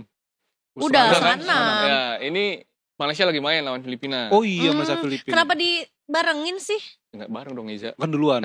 Kita jam 8 mainnya. Kita jam 8 mainnya. Mereka duluan tapi biar di hari yang sama. Hari yang sama. Ya, Panitianya beres Bekasi langsung GBK. Makanya itu dia. Udah siap-siap nih. Di GBK Tim juga. sosmed tas dor banget nih. Iya makanya. Tapi berarti sampai final di Jakarta semua Pak? Ya di 2 stadion. Ya itu Patriot sama GBK. Oke. Pak terakhir Pak tiketnya banyak laku gak sih? Nah belum ada kabar sold out sih sejauh ini belum tahu ya. Soalnya kalau 23 nggak se-hype timnas senior dan AFF kan kita udah biasa nonton kualifikasi kita biasa ya itu kita nontonnya pemain kelas dunia sekarang kayak AFF apa tuh kita AFF apaan tuh Afif biasanya kan nontonnya Wataru Indo Minamino kan Kubo banyak bulenya biasanya jadi bule juga ini ini bule cuman iya bule, Timor Leste kan bule. Iya sih. Iya, Singapura kan bule. Betul. Malaysia juga bule. Dari Jawa Timur juga bule. Pak Le kalau itu. Sama Seko. Sego koceng. Jadi nih Kemampang nih abis ini. Hujan. Tapi kayak lumayan nih terus hujannya. Iya, kedengeran soalnya. Kalau gerimis doang gak kedengeran. Tidak apa-apa lah ya. Biar washed away debu-debu yang ada di jalanan gitu. Menjadi berkat juga untuk kita semua. Amin. Semoga nanti gak panas.